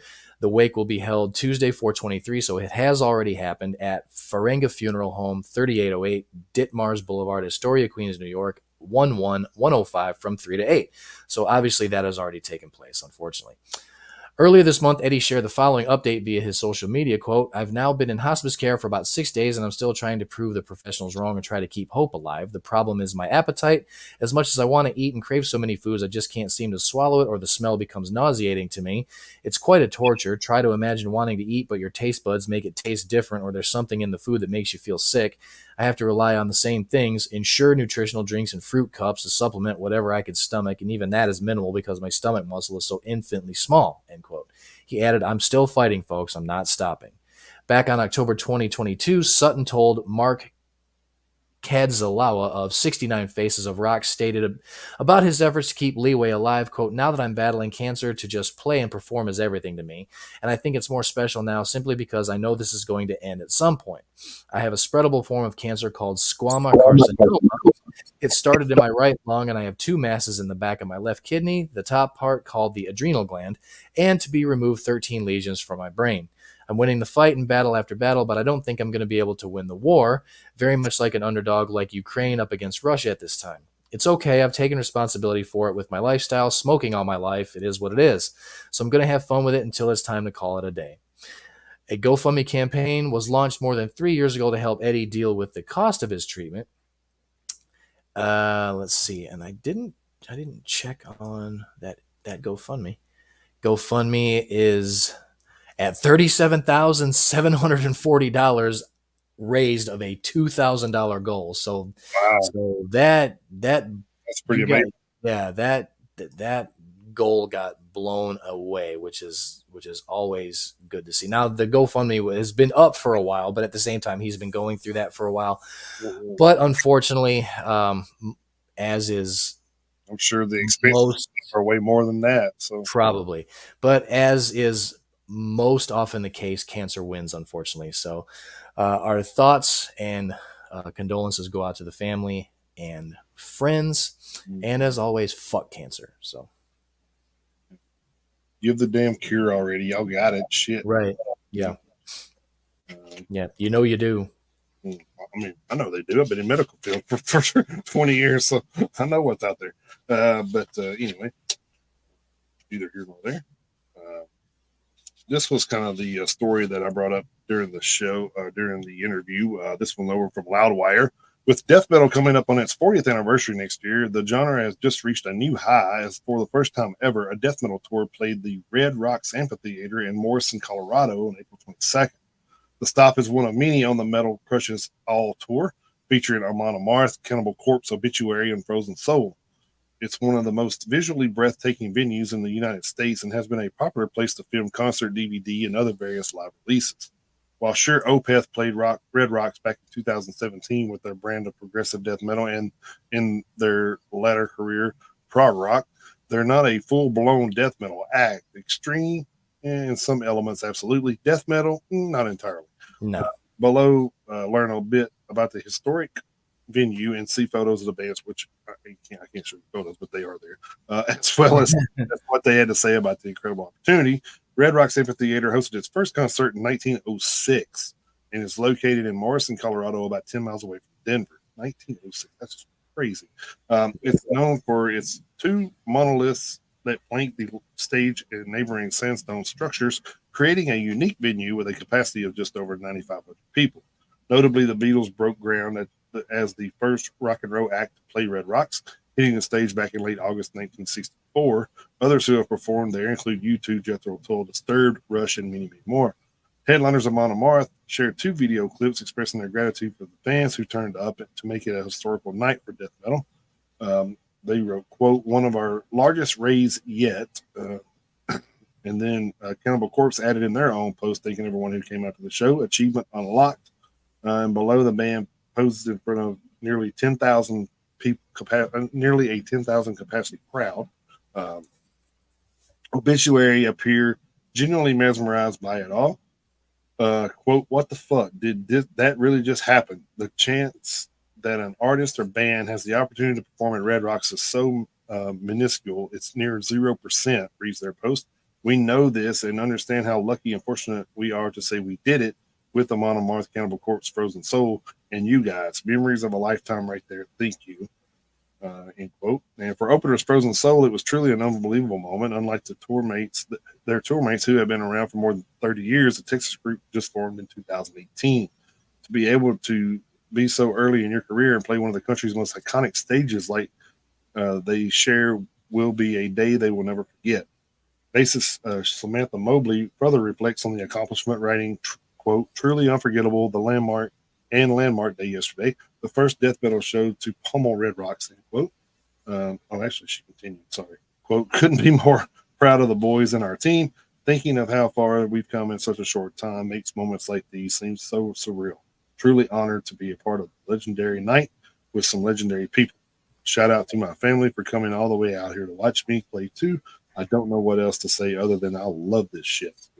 There you go. Hey, that's the bottom line, man. Yeah, that's pretty amazing for that kind of a crowd. Like I said, we've talked about this before, earlier, where you don't expect 10 to 30,000 people to show up at a death metal show, unless you're you got Cannibal Corpse and stuff. Of course, in other areas, that's probably not too unheard of for them. But in that area of the world with venue like that, is pretty good, pretty cool. I've seen not concerts, but I like Bill Burr. He did a special at Red Rocks a couple of years ago. It looks like a cool ass venue. Oh, I bet it really does. It looks cool as hell. But congratulations to them for pulling that off. Yeah, that's pretty cool. Like I said, that just opens a door for other people, in my opinion. So, if they're thinking, man, if death metal can draw that, then what other genres can draw that? I mean, most any other genre probably.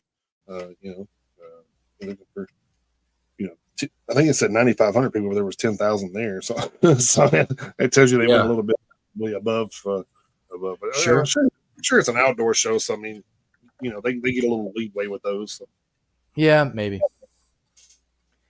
All right, moving over to the PRP, and they did announce the inductees for the Rock and Roll Hall of Fame, but we're only going to talk about one because it's really the only one that matters as far as our show is concerned. Heavy metal legend Ozzy Osbourne has spoken with Rolling Stone about his upcoming second induction into the Rock and Roll Hall of Fame. The Prince of Darkness himself was among the roster of this year's inductees, with word having been announced on this past Sunday on an episode of American Idol. That hurt my brain to read just then. They should have edited that. That's great editing right there. Yeah. Oof. The 75-year-old rocker was previously inducted into the hall back in 2006, along with his bandmates in Black Sabbath. This latest induction recognizes his lengthy solo career, which has delivered countless multi-platinum hits over the decades. In this new interview, Ozzy confirms that he plans to attend the official induction ceremony, which will be held October 19th at the Rocket Mortgage Fieldhouse in Cleveland, Ohio. While Metallica's James Hetfield and Lars Ulrich were chosen to induct Black Sabbath into the Rock Hall, Osbourne has revealed that actor-musician Jack Black of Tenacious D is being courted to do the honors for this second go-around. Ozzy stated, quote, Sharon's working on that for me. I think she'd like to have Jack Black from Tenacious D. He might not be available, but if he can do it, that would be great. When asked if he expects to perform at the induction ceremony, he replied, if I can, my wife is organizing it. If I did it, I'd start thinking about it now, and I'd lie in bed going, oh, we have to start rehearsing, but we're definitely going along. The latest conversation also saw Osbourne remain reflective on his career and the chaos he is thankful to have endured, stating, quote, I'm not that crazy alcoholic jugged out fiend anymore. The one thing I'm happy about is I'm alive to see all this. I gave it a good go for so many years, but the thing is I don't remember most of my past. It's just like a fucking haze. I'm not proud of it. I don't want anybody to think that because I survived it, they will survive. I didn't really survive. It caught up with me in the end. You can find more from Osbourne and his thoughts on the Rock Hall over at Rolling Stone, and you can find that link embedded in the story. So, needless to say, I'm sure Ozzy's got a lot more to talk about as far as that goes. But good for him, and good for the Rock Hall. I'll give him props for that. But still got a bone to pick with you as far as Iron Maiden goes. So. Mm-hmm. Well, you did something right this year. You did something right. Well, the one right didn't make for the 20 wrong. Exactly. Exactly. All right, so this is my last story that I have as far as like for this part. I do have a story for Hitting the Road, but cool. This one over from Metal Injection. This is a little lengthy too, so. But this kind of goes along with some stuff that we've talked about in the past, and I think this may be kind of helpful to some bands, maybe. We'll see. Merch cuts have been a hot topic for musicians ever since the pandemic, namely in that everyone is sick of them. So I caught up with KW Campole of Mythos Management, Wild Creature, and Prepare the Ground Festival to discuss the cuts and how his merch cut calculator, which you can access over there, will help you and your band get less ripped off. So merch cuts have been a part of the industry forever. Of course, Jason McMaster told us that from Dangerous Toys when we interviewed him. So, kind of put it into light for us because we didn't know that. Usually they were just for very large shows. Now they're starting to make their way down to the smaller and smaller capacity shows. A merch cut is exactly what it sounds like. It's the venue saying, "Oh, okay, you're selling merch. We want 15% of your sales. So when you sell the merch, we're going to take 15% for the house. You're sharing it with us." The biggest argument people have is kind of a false equivalent where people say if you're going to take a part of the merch, bands should get a part of the bar sales. Bands don't ever ask for bar sales. Venues shouldn't ask for merch sales. They should just be our own individual things. If you're a Taylor Swift and you're playing a stadium and the stadium's merch sellers that are selling the merch and they're doing hypothetically 7 million in sales, I understand that the venue has to take a cut to pay all of its staff. I kind of get that. It makes sense, which we kind of agreed with that before. Mm-hmm. But when you're talking about bands who are, let's even say in 1,000 cap size, like playing 1,000 or 1,500 people, especially if you're a support band, your merch is how you make your living. Bands are artists who sell T-shirts. That's how a band makes a living. And it's unfortunate and it's a little dystopian to say out loud, but the truth is we are merch salespeople. That's how we make a living. Is art, and our art is the way that people connect to it. I hate having to say that, but it's just the bare bones truth. Capitalism is a monster. What's the difference between paying merch cuts on gross profits versus net profits? On one thing I noticed in a lot of contracts that I see for bands and that I work with is that the contract will say 15% merch. It doesn't. Did Delineate. Yeah, between gross. I think they had too many L's. Yeah, because they got get your shit together, editors. Come on, man. That's why I was like, what the hell's that word? Okay, between gross revenue and net profits of merch. So every time I've seen that and been on tour, I've had a spreadsheet that calculates what the cut is for a net profit. Gross revenue is the amount of money you take in. So if you're charging $50 for a shirt, $50 is your gross profit. That's just without any cost being associated. But there's costs associated with making merch, right? So you're selling a long sleeve for $50, which is fairly accurate pricing for a band playing 1,000 cap venue. First, if you're doing things legally, you're going to have to pay the tax on that $50, and that tax is a variant based on what state you play in, as well as a federal income tax. So your tax has to come off of that cut. You never see somebody charge $50 plus tax. In Ontario, Canada, where I live, we have something called HST, Harmonized Sales Tax, which is 13%. So on a $50 shirt, you're paying $6.50 in tax on that. Then you also have the cost of the item. Let's say the shirt costs you $18 to make. That comes off of the gross as well. Did you ship your merch from a city to city, city A to city B to meet you on the tour? That shipping cost goes into your item cost, as well as the labor costs associated with selling it. Did you bring your merch person or on tour with you? Were you paying? What are you paying them? Did the venue hire somebody to sell merch for you?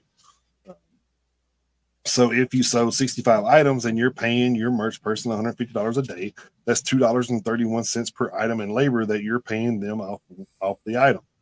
So on a $50 shirt with all that cost taken off, you're actually only netting your net profit, which is actually money you make is $23, less than half. So if you're paying a 15% merch cut on gross revenue on a $50 shirt, that's $750. If you're paying it on the net profit, it's $345. That's the difference, and that's a huge difference. What is the merch cut calculator? So I came up with the merch cut calculator because one of the artists that I managed was at a venue in Texas, and the venue was very strict about their merch cut. They were saying, we will count every item in, every item out. You will pay us every dollar. I took a look at the contract. It just said 15% of merch. It did not specify net or gross. So they counted out the merch at the end of the night, and I quickly made the spreadsheet to calculate the net profits of each item. When they asked me for $150, I showed them, no, I owe you $53.80. And they go, what are you talking about? And I showed them my calculator. They started arguing with me, and I said, guys, you can look at the contract. The contract doesn't specify. We would never have agreed to it. Not that we agreed to merch cuts anyway, but it's part of the business. They couldn't argue with it. I gave them the money and left, and I've done it this way ever since. Good for you, man. Stick to your guns. On sharing the knowledge of the merch calculator, I'm a big fan of the idea that knowledge is something that should be spread around. I think that music is an insular community, and we fall into the trappings of capitalism in a way where we can feel like everybody is competition. And the information we hold so close because we feel that if other people get it, they'll have a leg up.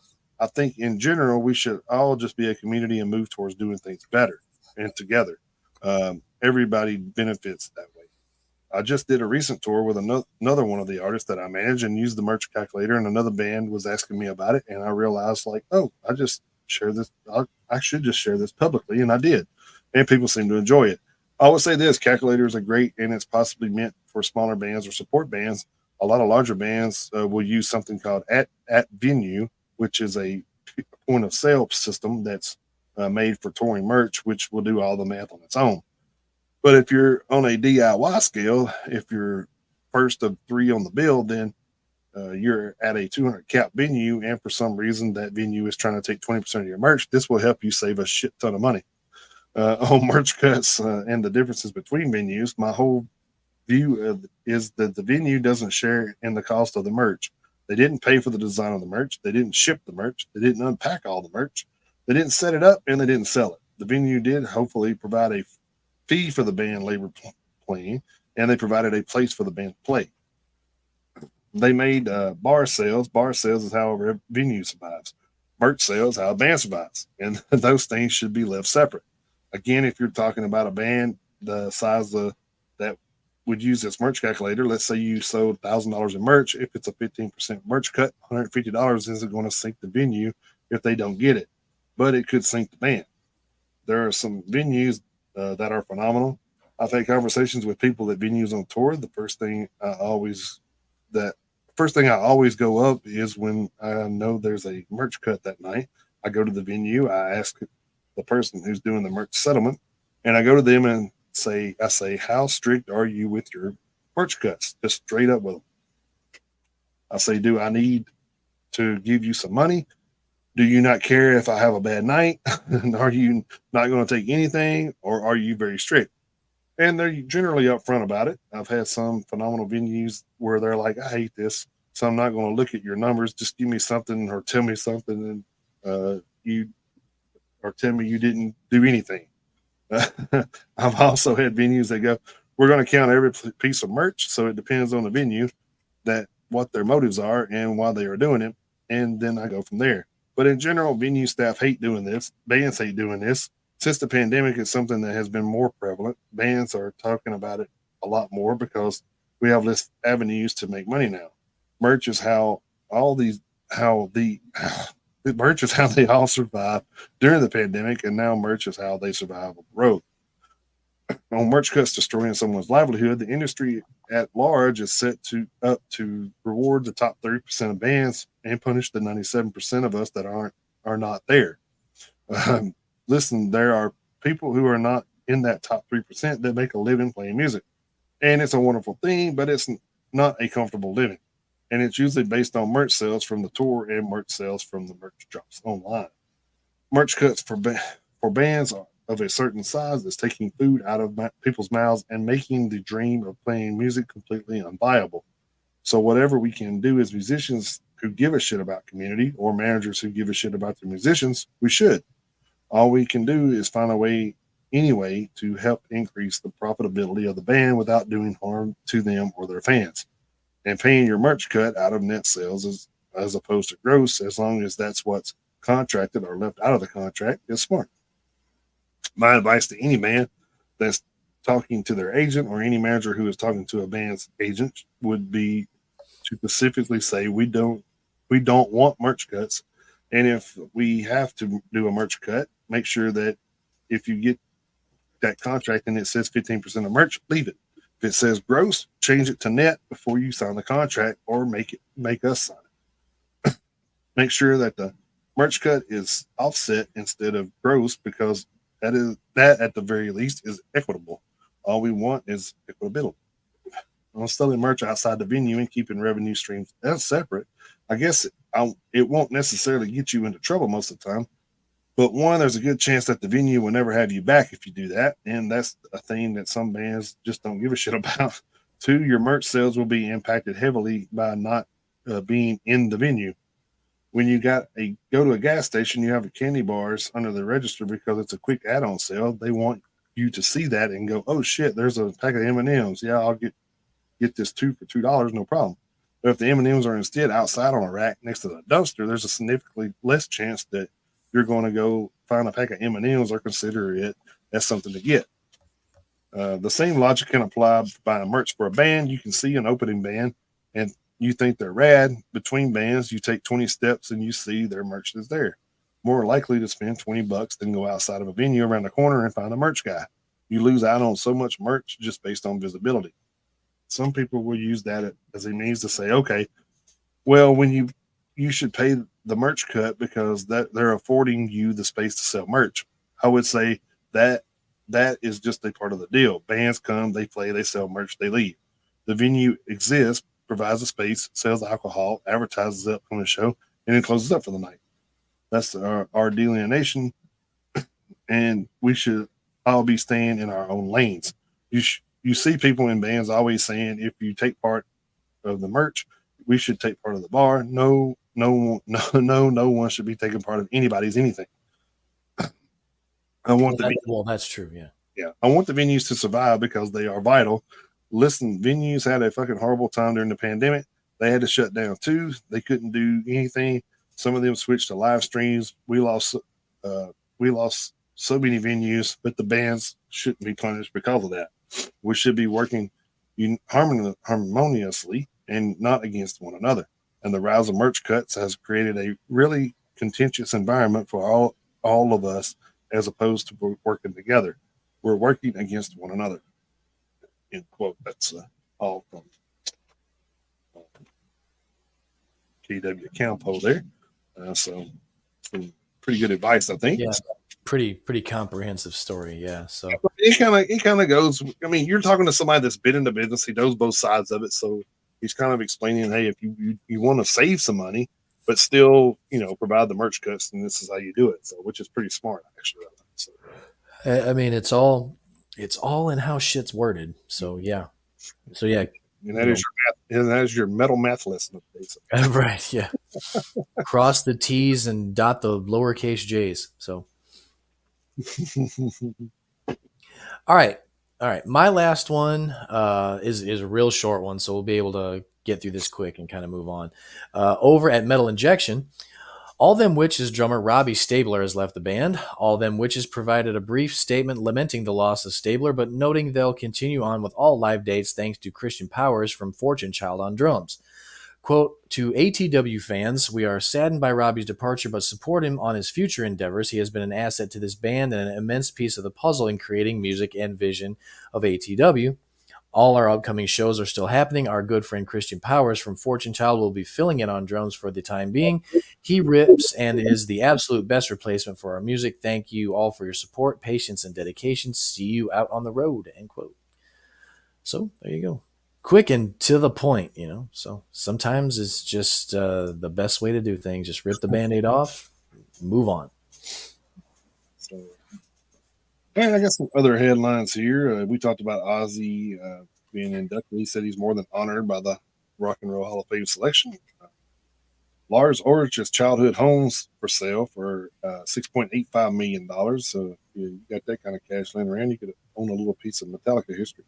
Mm-hmm. Kelly Osbourne once trashed a hotel room with Amy Winehouse. I don't find that hard to believe at all. So. Nope, I sure as hell don't. Motley Crue's Vince Neil to serve as the Grand Marshal of this year's Franklin, Tennessee Rodeo Parade. So he's going to be near us. Yep. So we can go out there and heckle him. Yeah. Quote some of his music for him. Misquote it. Actually, he's misquoting it. We should just sing it right. Yeah, exactly. Yeah. Cue cards for you. But Sully Erna on not having a game plan with Godsmack says it's kind of exciting. I could see that, spending that long and doing things in a uniform way for so long, and just kind of just like, we're just gonna do whatever. Fuck it. Right now, having carte blanche to do what you want. Kind of cool. Sammy Hagar's to be honored with a star on Hollywood Walk of Fame next week. So congrats to him as well.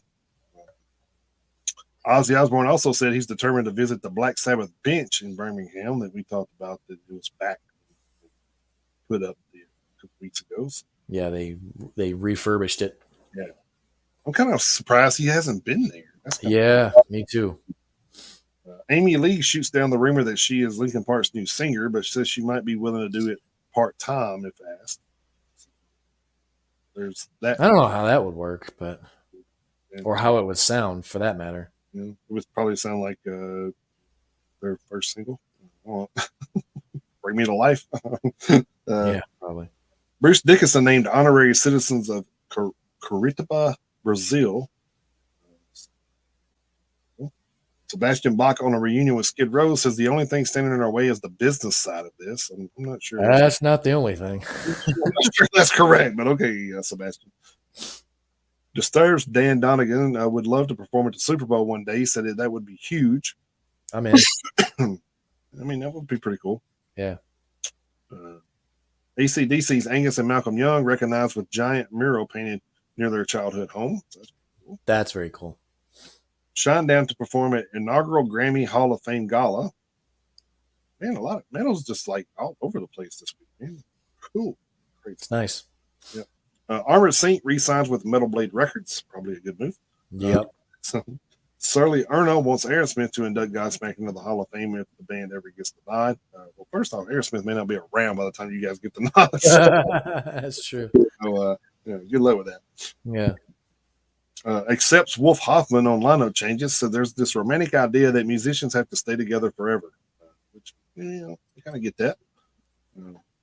Ex-Morbid Angel frontman David Vincent says, I don't touch a drop of alcohol before I get on stage, which is probably pretty smart. But after, though. He didn't say anything about after, so. Yeah. Then we got Chuck Schillender's green BC Rich Stealth sold for over $31,000. Yep. And then Batushka is putting the final touches on their first album since 2019. So, any fans of those bands? And that is all that I have for headlines. Nice. Do my hitting the road story here, and I'll let you cool have at it from there because there was a lot of good stuff that came out. Yes, there was. There was a lot in general, but yeah, there was. Yeah. So this I think came from Blabbermouth, if I'm not mistaken. After a 4-year hiatus, the most extreme tour of the year, Summer Slaughter, is back with a vengeance. The mammoth 21-date run this year will be co-headlined by Bella Maya, Brand of Sacrifice, who will be performing their first ever full headline sets. Joining them will be Gideon, Left to Suffer, 1056, Tala, Cabal, and Brat, with one more to be announced. Tickets for this epic return will go on sale at 10 a.m. on Friday, which it's already on sale over at the SummerSlaughterTour.com. Speaking on today's news, Brand of Sacrifice vocalist Kyle Anderson shares, quote, we're so excited to introduce the new age of Summer Slaughter this year with Bale Amaya and this truly awesome lineup of bands. Back in 2019, we were the first band on the bill, so it's a bit surreal to be here at the top, bringing in the new era of the tour with our first ever full headlining set. That is pretty cool to kind of come full circle in your opening and then next thing your headline. Right, cool. Yeah. That's the goal. That's right. Marco Kuba, guitarist of co-headliners Vile Maya, adds, quote, it's an absolute honor to be back at Summer Slaughter Tour. This tour has been responsible for some of my favorite memories of playing music and some of my greatest friendships. This year's lineup is amazing, and I can't wait to share the stage with these incredible bands. Ash Abilson,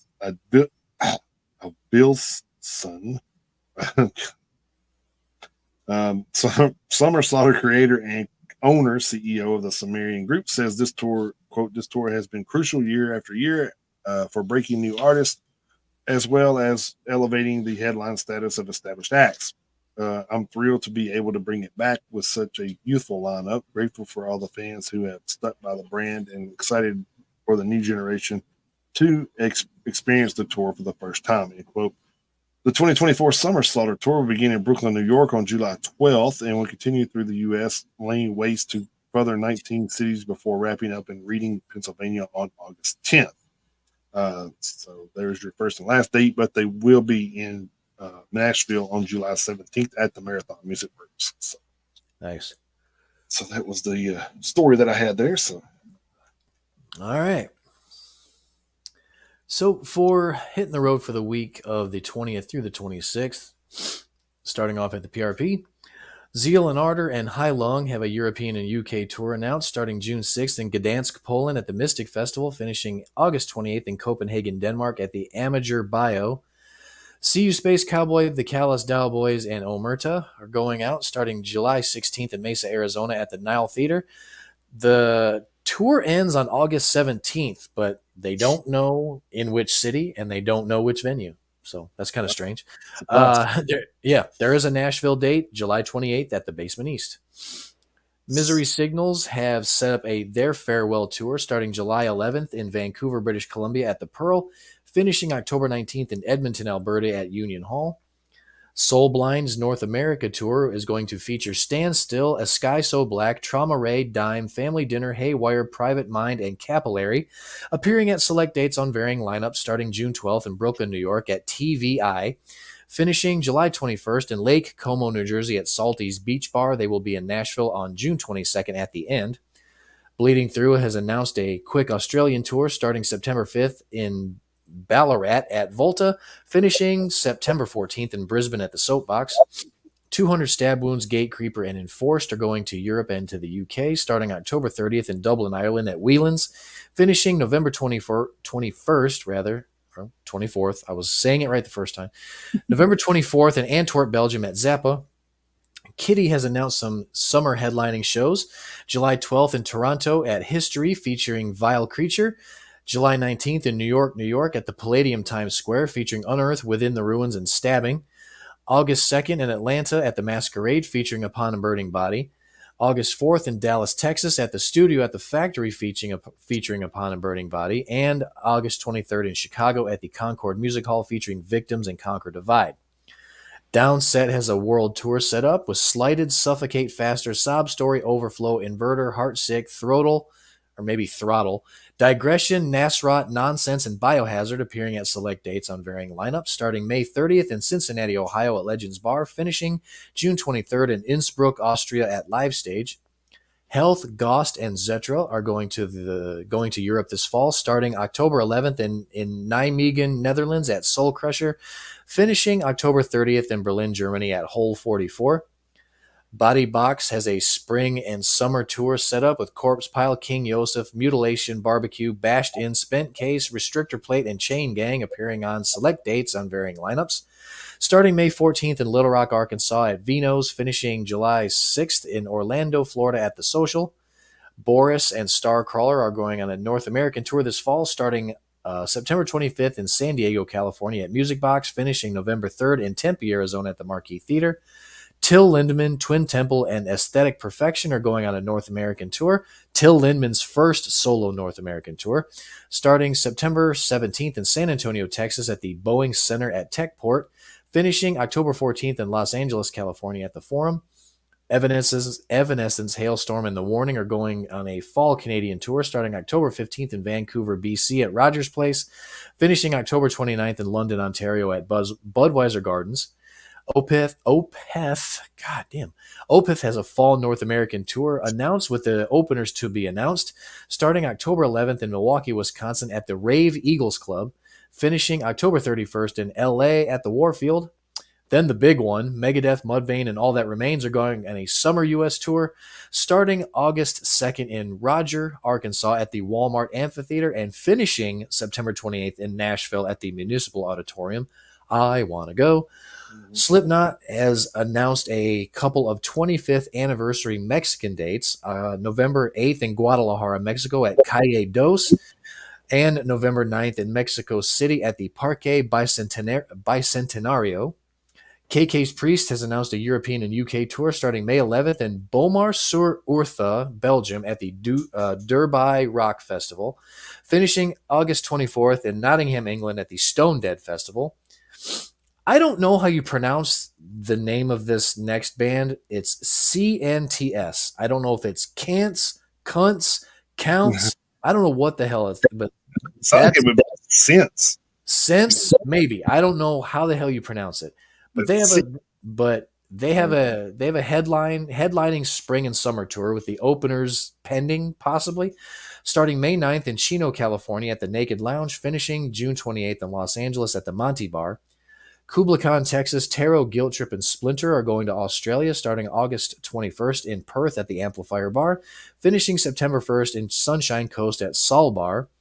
Baroness has a spring and summer U.S. tour announced with the openers TBA, starting May 31st in Portland, Maine at the State Theater, finishing June 30th in Stroudsburg, Pennsylvania at the Sherman Theater. They will be in Nashville on June 18th at the Basement East.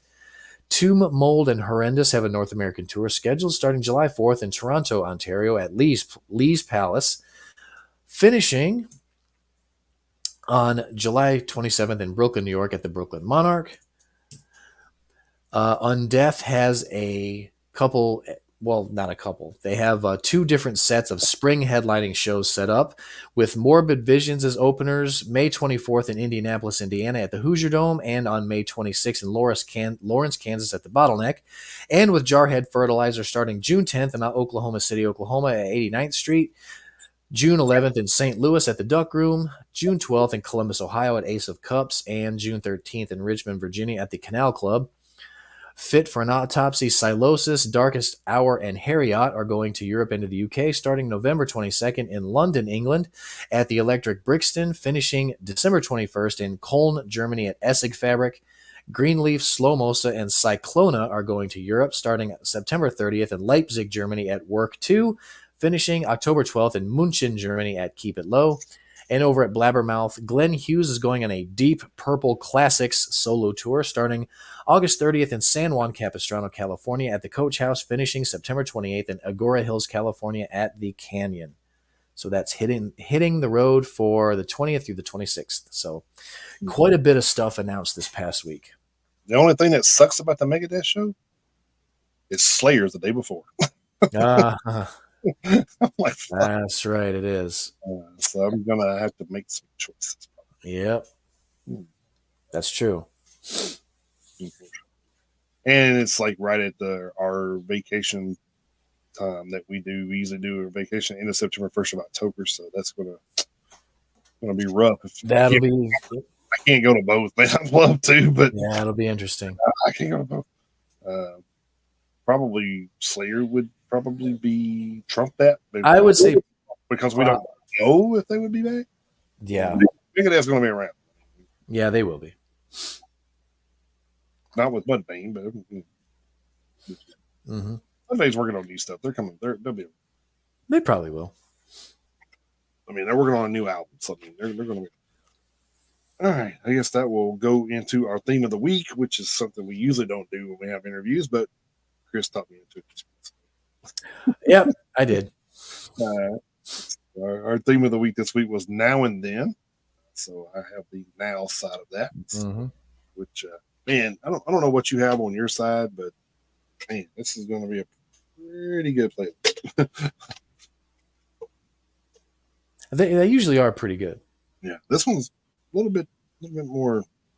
I don't know. I'm digging this one a little bit more than most of them. So. Nice. All right. But I was sitting there going through this. I'm like, God damn, this is a bit. But let's start out with Machine Head. Now We Die from Bloodstone and Diamonds from 2015. Then went with Hollywood Undead, Hear Me Now from American Tragedy 2011. Nonpoint, Move Now from Recoil 2004. Metallica, Now That We're Dead from Hardwired to Self-Destruct 2016. Ozzy Osbourne, Now You See It, Now You Don't from Bark at the Moon 1983. And it's like decades of metal in this thing too. So, Atreyu, The Time Is Now in Our Wake in 2018. Gojira, Our Time Is Now, which is the single they put out in 2022. Didn't make an album, but it was a single. So, Lamb of God, Now You Have Something to Die For from Ashes of the Wake 2004. Overkill, Necroshine. I went with album this time because the album's Then and Now, 2002. Oh, nice. So, and then went with Exodus, Now Thy Death Day Come from Shovel-Headed Kill Machine 2005. Godsmack, Now or Never from Godsmack 1998. Then went with Dope, Now or Never from Life 2001. Then went with Korn, Right Now from Take a Look in the Mirror 2003. Went with Fire from the Gods right now from American Sun 2019. You could tell like something triggered something. Then went with Hidden Intent Apocalypse Now from Fear, Prey, Demise 2018. Nice. Then went with Evil Now Demolition Infected Nations from 2009. And then last but not least, I went with Creator World War Now from Gods of Violence 2017. Nice. Yeah, I had the then part, and this one was maybe, I can't recall having as difficult time as I have with this one. It's kind of weird. I mean, I ended up with 10. That's where I got to.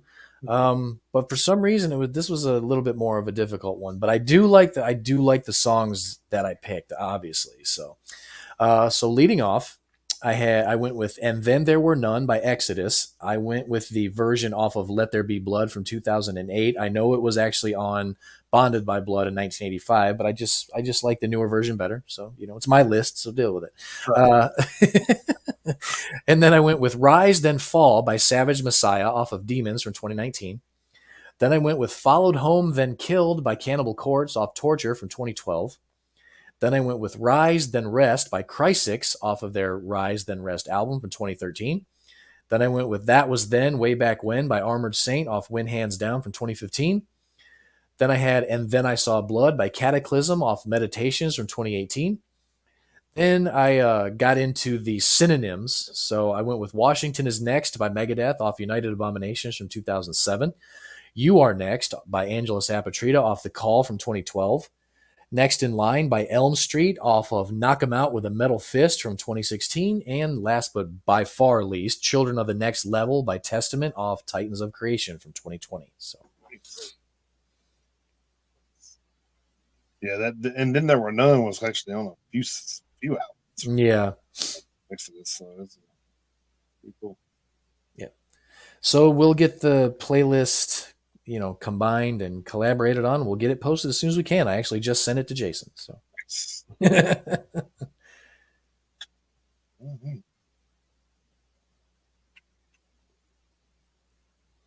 I guess that will put us into our album review time here. So, sure enough, I actually got a album and an EP in this week. So, how do you come up with the categories if that's the right term? It's been a long week. Yeah. So I have a bunch wrote down, and then sometimes Chris will hit me out of the blue and say, "Hey, what about this one?" And I'm like, "Okay, cool, we ain't got that one." So.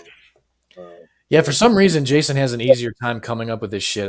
Like every time I think of something, it's like, damn it, we did that one already. Yeah. I'll be like, what about shit? We did that one too.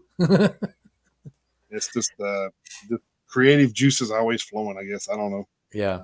I don't really have a rhyme or reason how I go about doing it. They just pop in, and I'm like, oh, that sounds like a good thing. And I usually a song too will trigger something, and I'm like, ooh, we could do that and that. Yep. This and that. There you go. There's another one. This and that. Yeah. I think didn't we do that one? Hell, I don't know. I bet we did. If we haven't, we'll write it down. We'll make sure we do. So it's not marked on here, but all right.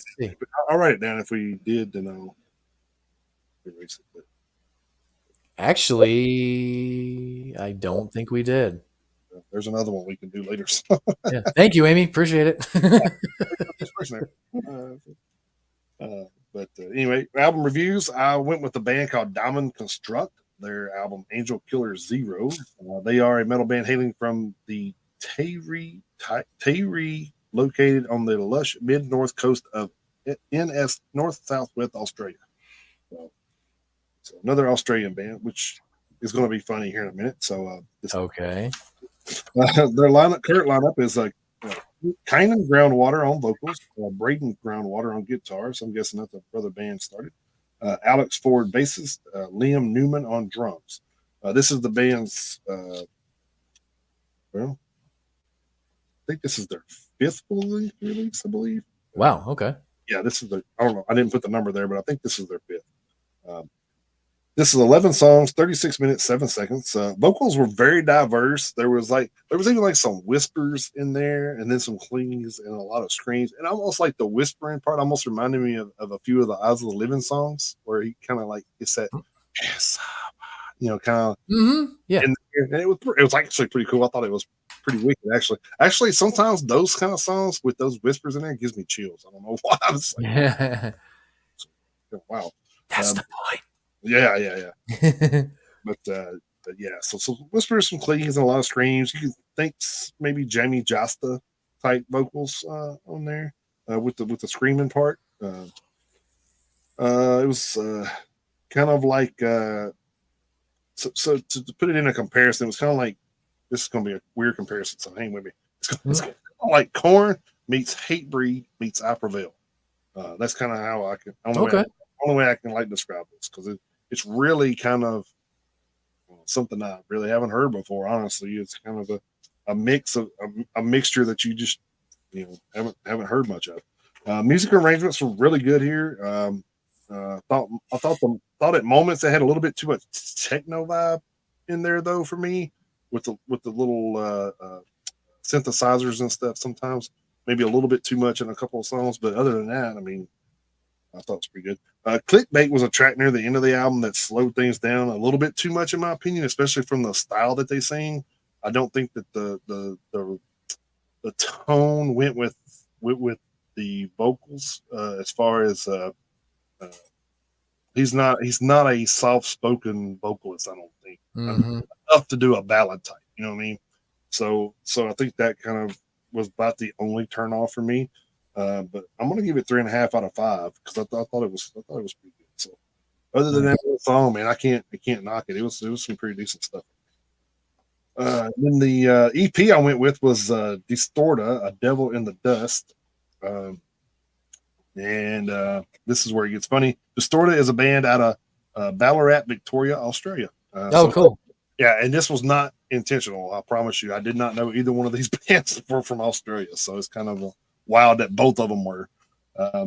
They have been around since 2016. They are considered a metalcore act. Their current lineup is Dave Pradanovic on bass, Chris Hanrahan on drums. Say it 3 times fast. James Voorhees on guitars, Dom Davey on guitars, and then Dmitry Karametsky on vocals. I don't think that's Australia, but that's a little bit more like Russian or German or something. But this is the band's debut release of any kind. So this debut EP. 5 songs, 22 minutes, 24 seconds. Vocally, it goes between gutturals and screams, and it does it very well, I might add. The guitar's real shreddy throughout, so real good guitar. Drumming was really good. I didn't feel like the drummer depended on the double bass as much as most bands do, which is kind of interesting and odd in this day of metal. But I was there going, man, there is something different about this drumming, and it took me a little bit. And I'm just like, I don't think there's a lot of double bass in this, So I was like, oh, that's pretty interesting. But anyway, so you think I'm thinking maybe Creator In Flame vibes here. Early In Flames, by the way. So with the guttural and screams. I found myself headbanging on damn near every one of these songs. So that's always a plus. So I'm gonna give this one 4 out of 5 points. Very nice. Really good EP. So it may actually be something to give Extinction 80 a run for their money. Could have been a contender. Yeah. Could have been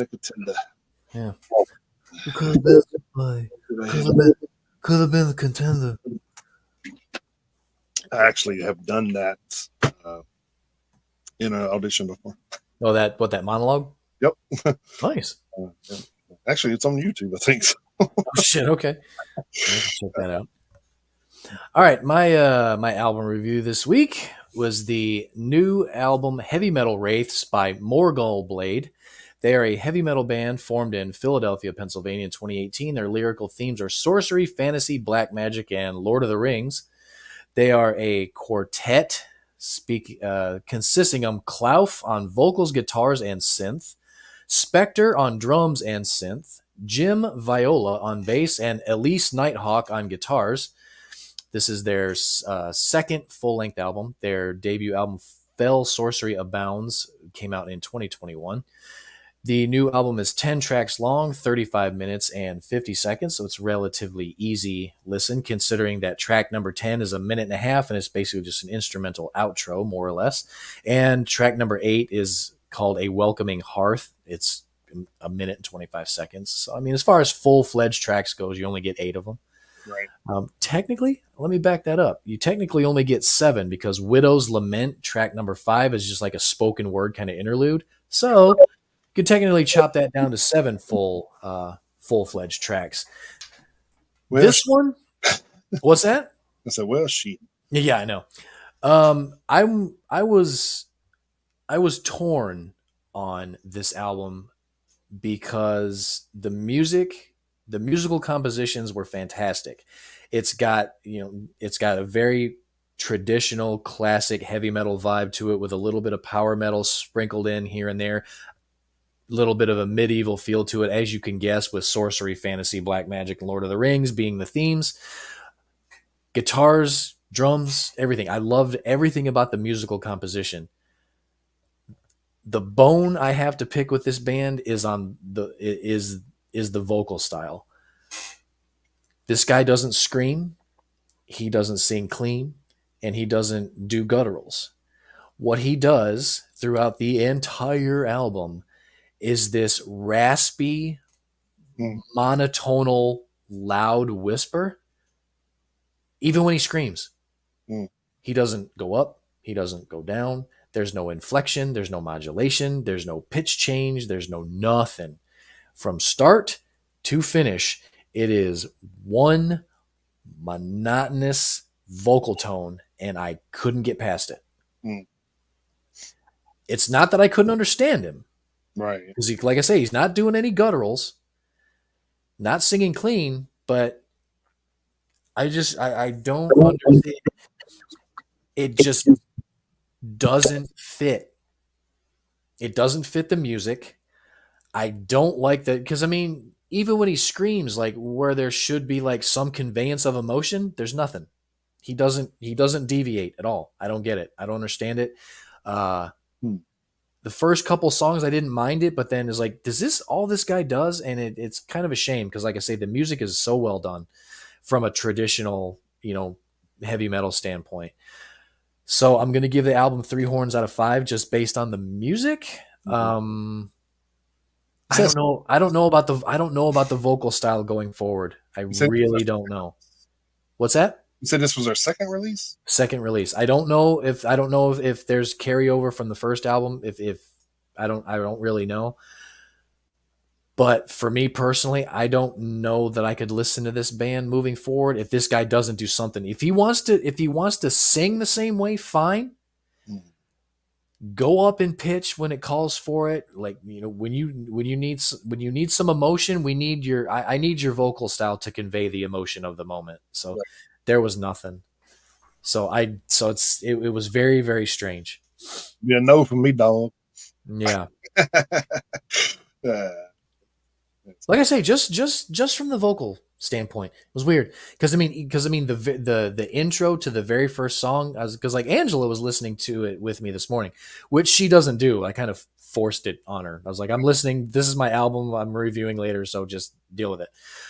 Usually, I don't really put her through that just in case it's something guttural or anything like that because she doesn't care for that shit. But this morning, I was like, this is my album for tonight, so just deal with it. So the intro to the very first song, I was like, this riff is amazing, and then the guy started singing. I was like, this is interesting. And then like the second song was like, I just kind of started to notice, and I was like, and then like it kept on going, and she was like, "Is this all he does?" I was like, "I don't know. I've never heard this band before." And then it turns out, yes, that's all he does. So, not exactly. It's definitely unique because, like I say, it's not clean, it's not guttural, he's not screaming, right? Technically, but he's really not doing anything. He's like right here the whole time. So. So unique doesn't always necessarily mean good. And like I say, it didn't really, the way he sings doesn't fit with the way the music was written. It was just kind of an odd mix, but like I say, musical compositions were fantastic. Unfortunate. Yeah. All right. What do we got to look forward to next week? Yeah. These lists are getting long, folks. Oh, yeah. All right. Over at heavymusichq.com, moving into the month of May, Leading off with Agriculture with Living is Easy / The Circle Chant. We have Angst with Cultural Brutality. We have Aorist with Relics of Time, As the Sun Falls with Kamos. We have Baal with Soft Eyes, that's an EP. We have Bahahaha with Spells from the Crypt. We have Ben Blutzucker with Build Your Idols. We have Bismarck with Vorukasha. Vorukasha. Black Pyramid with The Paths of Time Are Vast and the Floor is Lava. I added that part. It's not the floor. I added that last part. Floor is not lava. I'm kidding. Botched Pneumonectomy with Promo 2024. That's an EP. We have Brume with Martin. Child with a couple of re-releases, Blue Side and Soul Murder. Then we have Chunked with Inhaling the Infestation. That's an EP. Contention with Artillery from Heaven. Crawl with Altar of Disgust. Crom with King of Nothing. Cyclocosmia with And We Will Move the Stars. Doth with The Deceivers. Darius with Murmuration.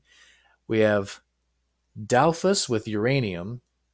We have Dead Audio Saints with To Whom It May Concern. That's an EP. Dead Flesh with Dehumanized. That's an EP. Death Lens with Cold World. Deliria with Phantasm. We have Demande a la Poussière with Kintsugi. Jin with Mirrors. Doubt Sower with Nothing Reduced to Everything. Expulsion with A Bitter Twist of Fate. That's a re-release of an EP. Fast Blood with Sunny Blunts. Fessus with Pilgrims of Morbidity. Feuerschwanz with Warriors. Fire at the Plantation House with Southampton Insurrection. From Dying Suns with Calamity. Futuro Primitivo with Declive. Germ Bomb with Monochrome Nightmare. Ghost on Mars with Out of Time and Space. Goth Minister with Pandemonium 2 Battle of the Underworlds. Grey Wave with Dancing in the Dust. That's an EP. Haslig with Apex Predator. Heavy Hex with True to You. Hijack with Everything You Know Is Yesterday. Hollow Leg with Dust. That's an EP. Horn with Dowd Swark. Human Infection with Gravesight. Imperial Triumphant with Vile Luxury. That's a re-release. We have Isopin with Aftermath Chronicles. Keith Wallen with Infinity Now. Krati with Matka Koti Kosmista. You know that Mista lady? I think we just killed her. The Last Element with Act 1, Find Me in the Shadows. Mob Rules Celebration Day, 30 years of Mob Rules. Moisson Livide with Saint Emperi Gascon. Mons Veneris with Ascent into Draconian Abyss, because what other abyss is there? Mooch with Visions. Moonkill with a self-titled album. My Silent Wake with Lost in Memories, Lost in Grief. Nate Silva with The Chase. Nat Hammer with The Hammer of the Witch. Naxon with Descending into a Deeper Darkness. Necropanther with Oblivion Jones, A Tale of False Consciousness, that's an EP. Nihilo Machina with The Black River. Nocturnal with Shades of Night. North with We Are, We Remain, that's an EP. Notsum with Only Death Brings Silence. Nyrak with Devourer of All. Olamat with Path of Divinity. We have Okraptor with a self-titled album. Oscillegium with The Gods Below. Panzerkrieg with Westerweiterung, that's an EP. Pirate Queen with a self-titled album. POD with Veritas. Profanation with Skull-Crushing Violence. That's an EP. Probably a cool cover, too. Mm-hmm. Return to Dust with a self-titled album. Saigban with Resonance. Severed Angel with Skyward. Shadow Cloak with a self-titled EP. Sons of Thunder with Thunderhood. Suma with Drew. Stargazer with Bound by Spells. That's an EP. State of Non-Return with White Ink. Stone Space with I, Sunwise with Crime Gardens, Temple of the Beast with Geminian Arcana, that's an EP, 10-Ton Slug with Colossal Oppressor, Terminal Nation with Echoes of the Devil's Den, Thin Ice with A Matter of Time, Tiamat with Clouds, that's a re-release, Transonic Silence with Psycho Bulb, Turbo Moses with Desert Frost, Unearthly Rites with Ekdysis, Unleashed with Before the Creation of Time, Urza with The Scorching Gaze, various artists, Sparks, Kimono My House, 50 years later. We have Vesseles with I Am a Demon, that's an EP. Violet Eternal with Reload the Violet. The Watchers with Nyctophilia. Wheel with charismatic leaders. Wolves Don't Sleep with Fears and Fractures. That's an EP. And Zale with Rosa. So we will kind of sort through all that and do a couple of reviews for you guys. Only a lot to sift through there, so that's for sure. So yes, it absolutely is. Getting a little bit lengthier and lengthier as we go at this point. So yes, which I thought was kind of like to like reiterate our point earlier, from the interview, and reiterate a point we made last week. It's like a lot of these albums that are coming out now can either be 24 or 25. It's kind of like, and he even said November or December. So it's kind of like, you're at that cusp of okay, if it's already done, then you're probably just sitting on it and saying, we'll throw it out in November.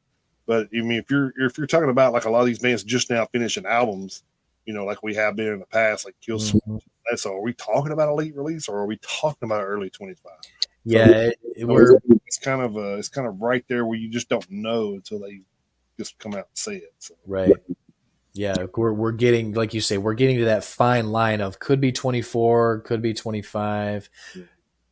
And obviously as the closer we get, it's like, all right, this is going to be, winter of 25, something like that. So, or first of the year. Mm-hmm. That's what I meant. Yeah, that's what I meant. I said that weird. No, winter of 25, could go either way, but yeah. Well, I mean, if you're in Finland right now, I mean, you may not be able to distinguish 2024 from 2025. Yeah, I know. It's almost May and it's snowing in Finland, but that's wild, man. Yeah, but for them, probably not out of the ordinary. Yeah, which is crazy. Like I guess like all you own over there is long sleeves and jeans, I guess. Yeah. Of course, it's been a while, but Amy remembers, up in Michigan, it snows and it's been known to snow in May. So I don't know if Amy remembers it, but I do. So I think the latest I've ever seen it snow here was in April. That's when I was growing up. Like I remember it was snowing one mule day and it was the first weekend in April and it was snowing. What the hell? Yeah. 32 degrees at mule days. So I was like, Jesus. Right. But yeah, that was back when we were young and didn't give a shit about going to stuff like that. Right. Yeah, it's like we're going anyway. Yeah. So just want to thank everybody for stopping by with us today. You see the scroll at the bottom of the screen. There's our merch store at www.metalheadsuniteusa.com. And yes, I know I've been saying this, and yes, I am going to be website. That's kind of the thing going forward from now on, since my surgery is behind me, and that was kind of the first active duty after surgery. That actually I got to go get cleaned out next week, and then after that I'll kind of be knowing if I'm done or not. That's kind of what's going to set the tone for when I get to sit down and talk with these guys. Yep. But yep, don't forget about the radio station. It is back up and running. It does have a slightly different address now. It's stream.trulyradio247.com/8008/stream. So we had a slight little tweak there. It's 8008, not 8006 now, but it's back up and running.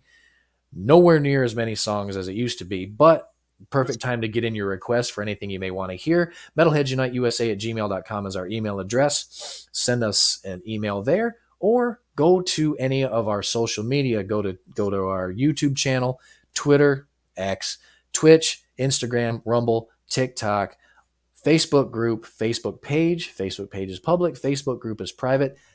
Like, share, subscribe, send any of your comments for any of your song requests to any one of those. I just threw 62 songs on there the other day. So. Nice. I'm gonna probably do some more playlists tomorrow. I had too busy of a week this week to get to any, but I'm gonna start working my way back up the list. So I've been working my way down it. So there we go. So, we'll meet in the middle at some point. Yeah, we will. I'll probably end up doing the two like this week's and then the theme of the week this week. Throw it on. Nice. Start working myself backwards again. So I'm actually off tomorrow because I'm going to see Up on or actually Sunday because I'm going to see Up on a Burning Body Sunday. So oh, nice, cool. I will be at that show. I know Susie's looking forward to that. Yeah, we've actually missed them twice, and it was I think the first time was at the festival, of course, and that was a shit show. As we all know. Right. And then the second time was their bus. We went to see them with Orbit Culture, and their bus kind of took a dump on them, so they didn't. Yeah, that's right. They didn't get to make the Murfreesboro show, so they wound up having to actually wind up. I think they wound up in Kentucky and making that show, but they didn't make the Murfreesboro show. Right, I remember that now. So, by God, this time they better be at the hotel right now and staying.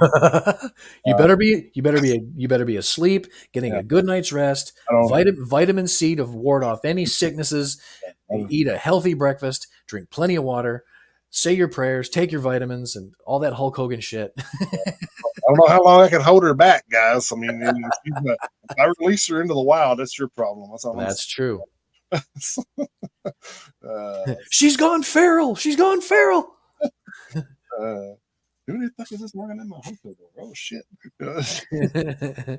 Guys, better be on stage at 8:00. Yeah, you better be. Well, I don't know what time. Better make it 7:55 just to be safe. I mean, they're the headliners, so I'm sure it'll be later than that. But probably more bands there. So I can't remember. I know Hollow Front was one of them, and shit, I can't remember who the other one was. But yeah. Shit, it's like a big name band too. I can't even believe I forgot that. It happens. It happens. I should look it up because I'm kind of mad about that. Yeah, I don't know.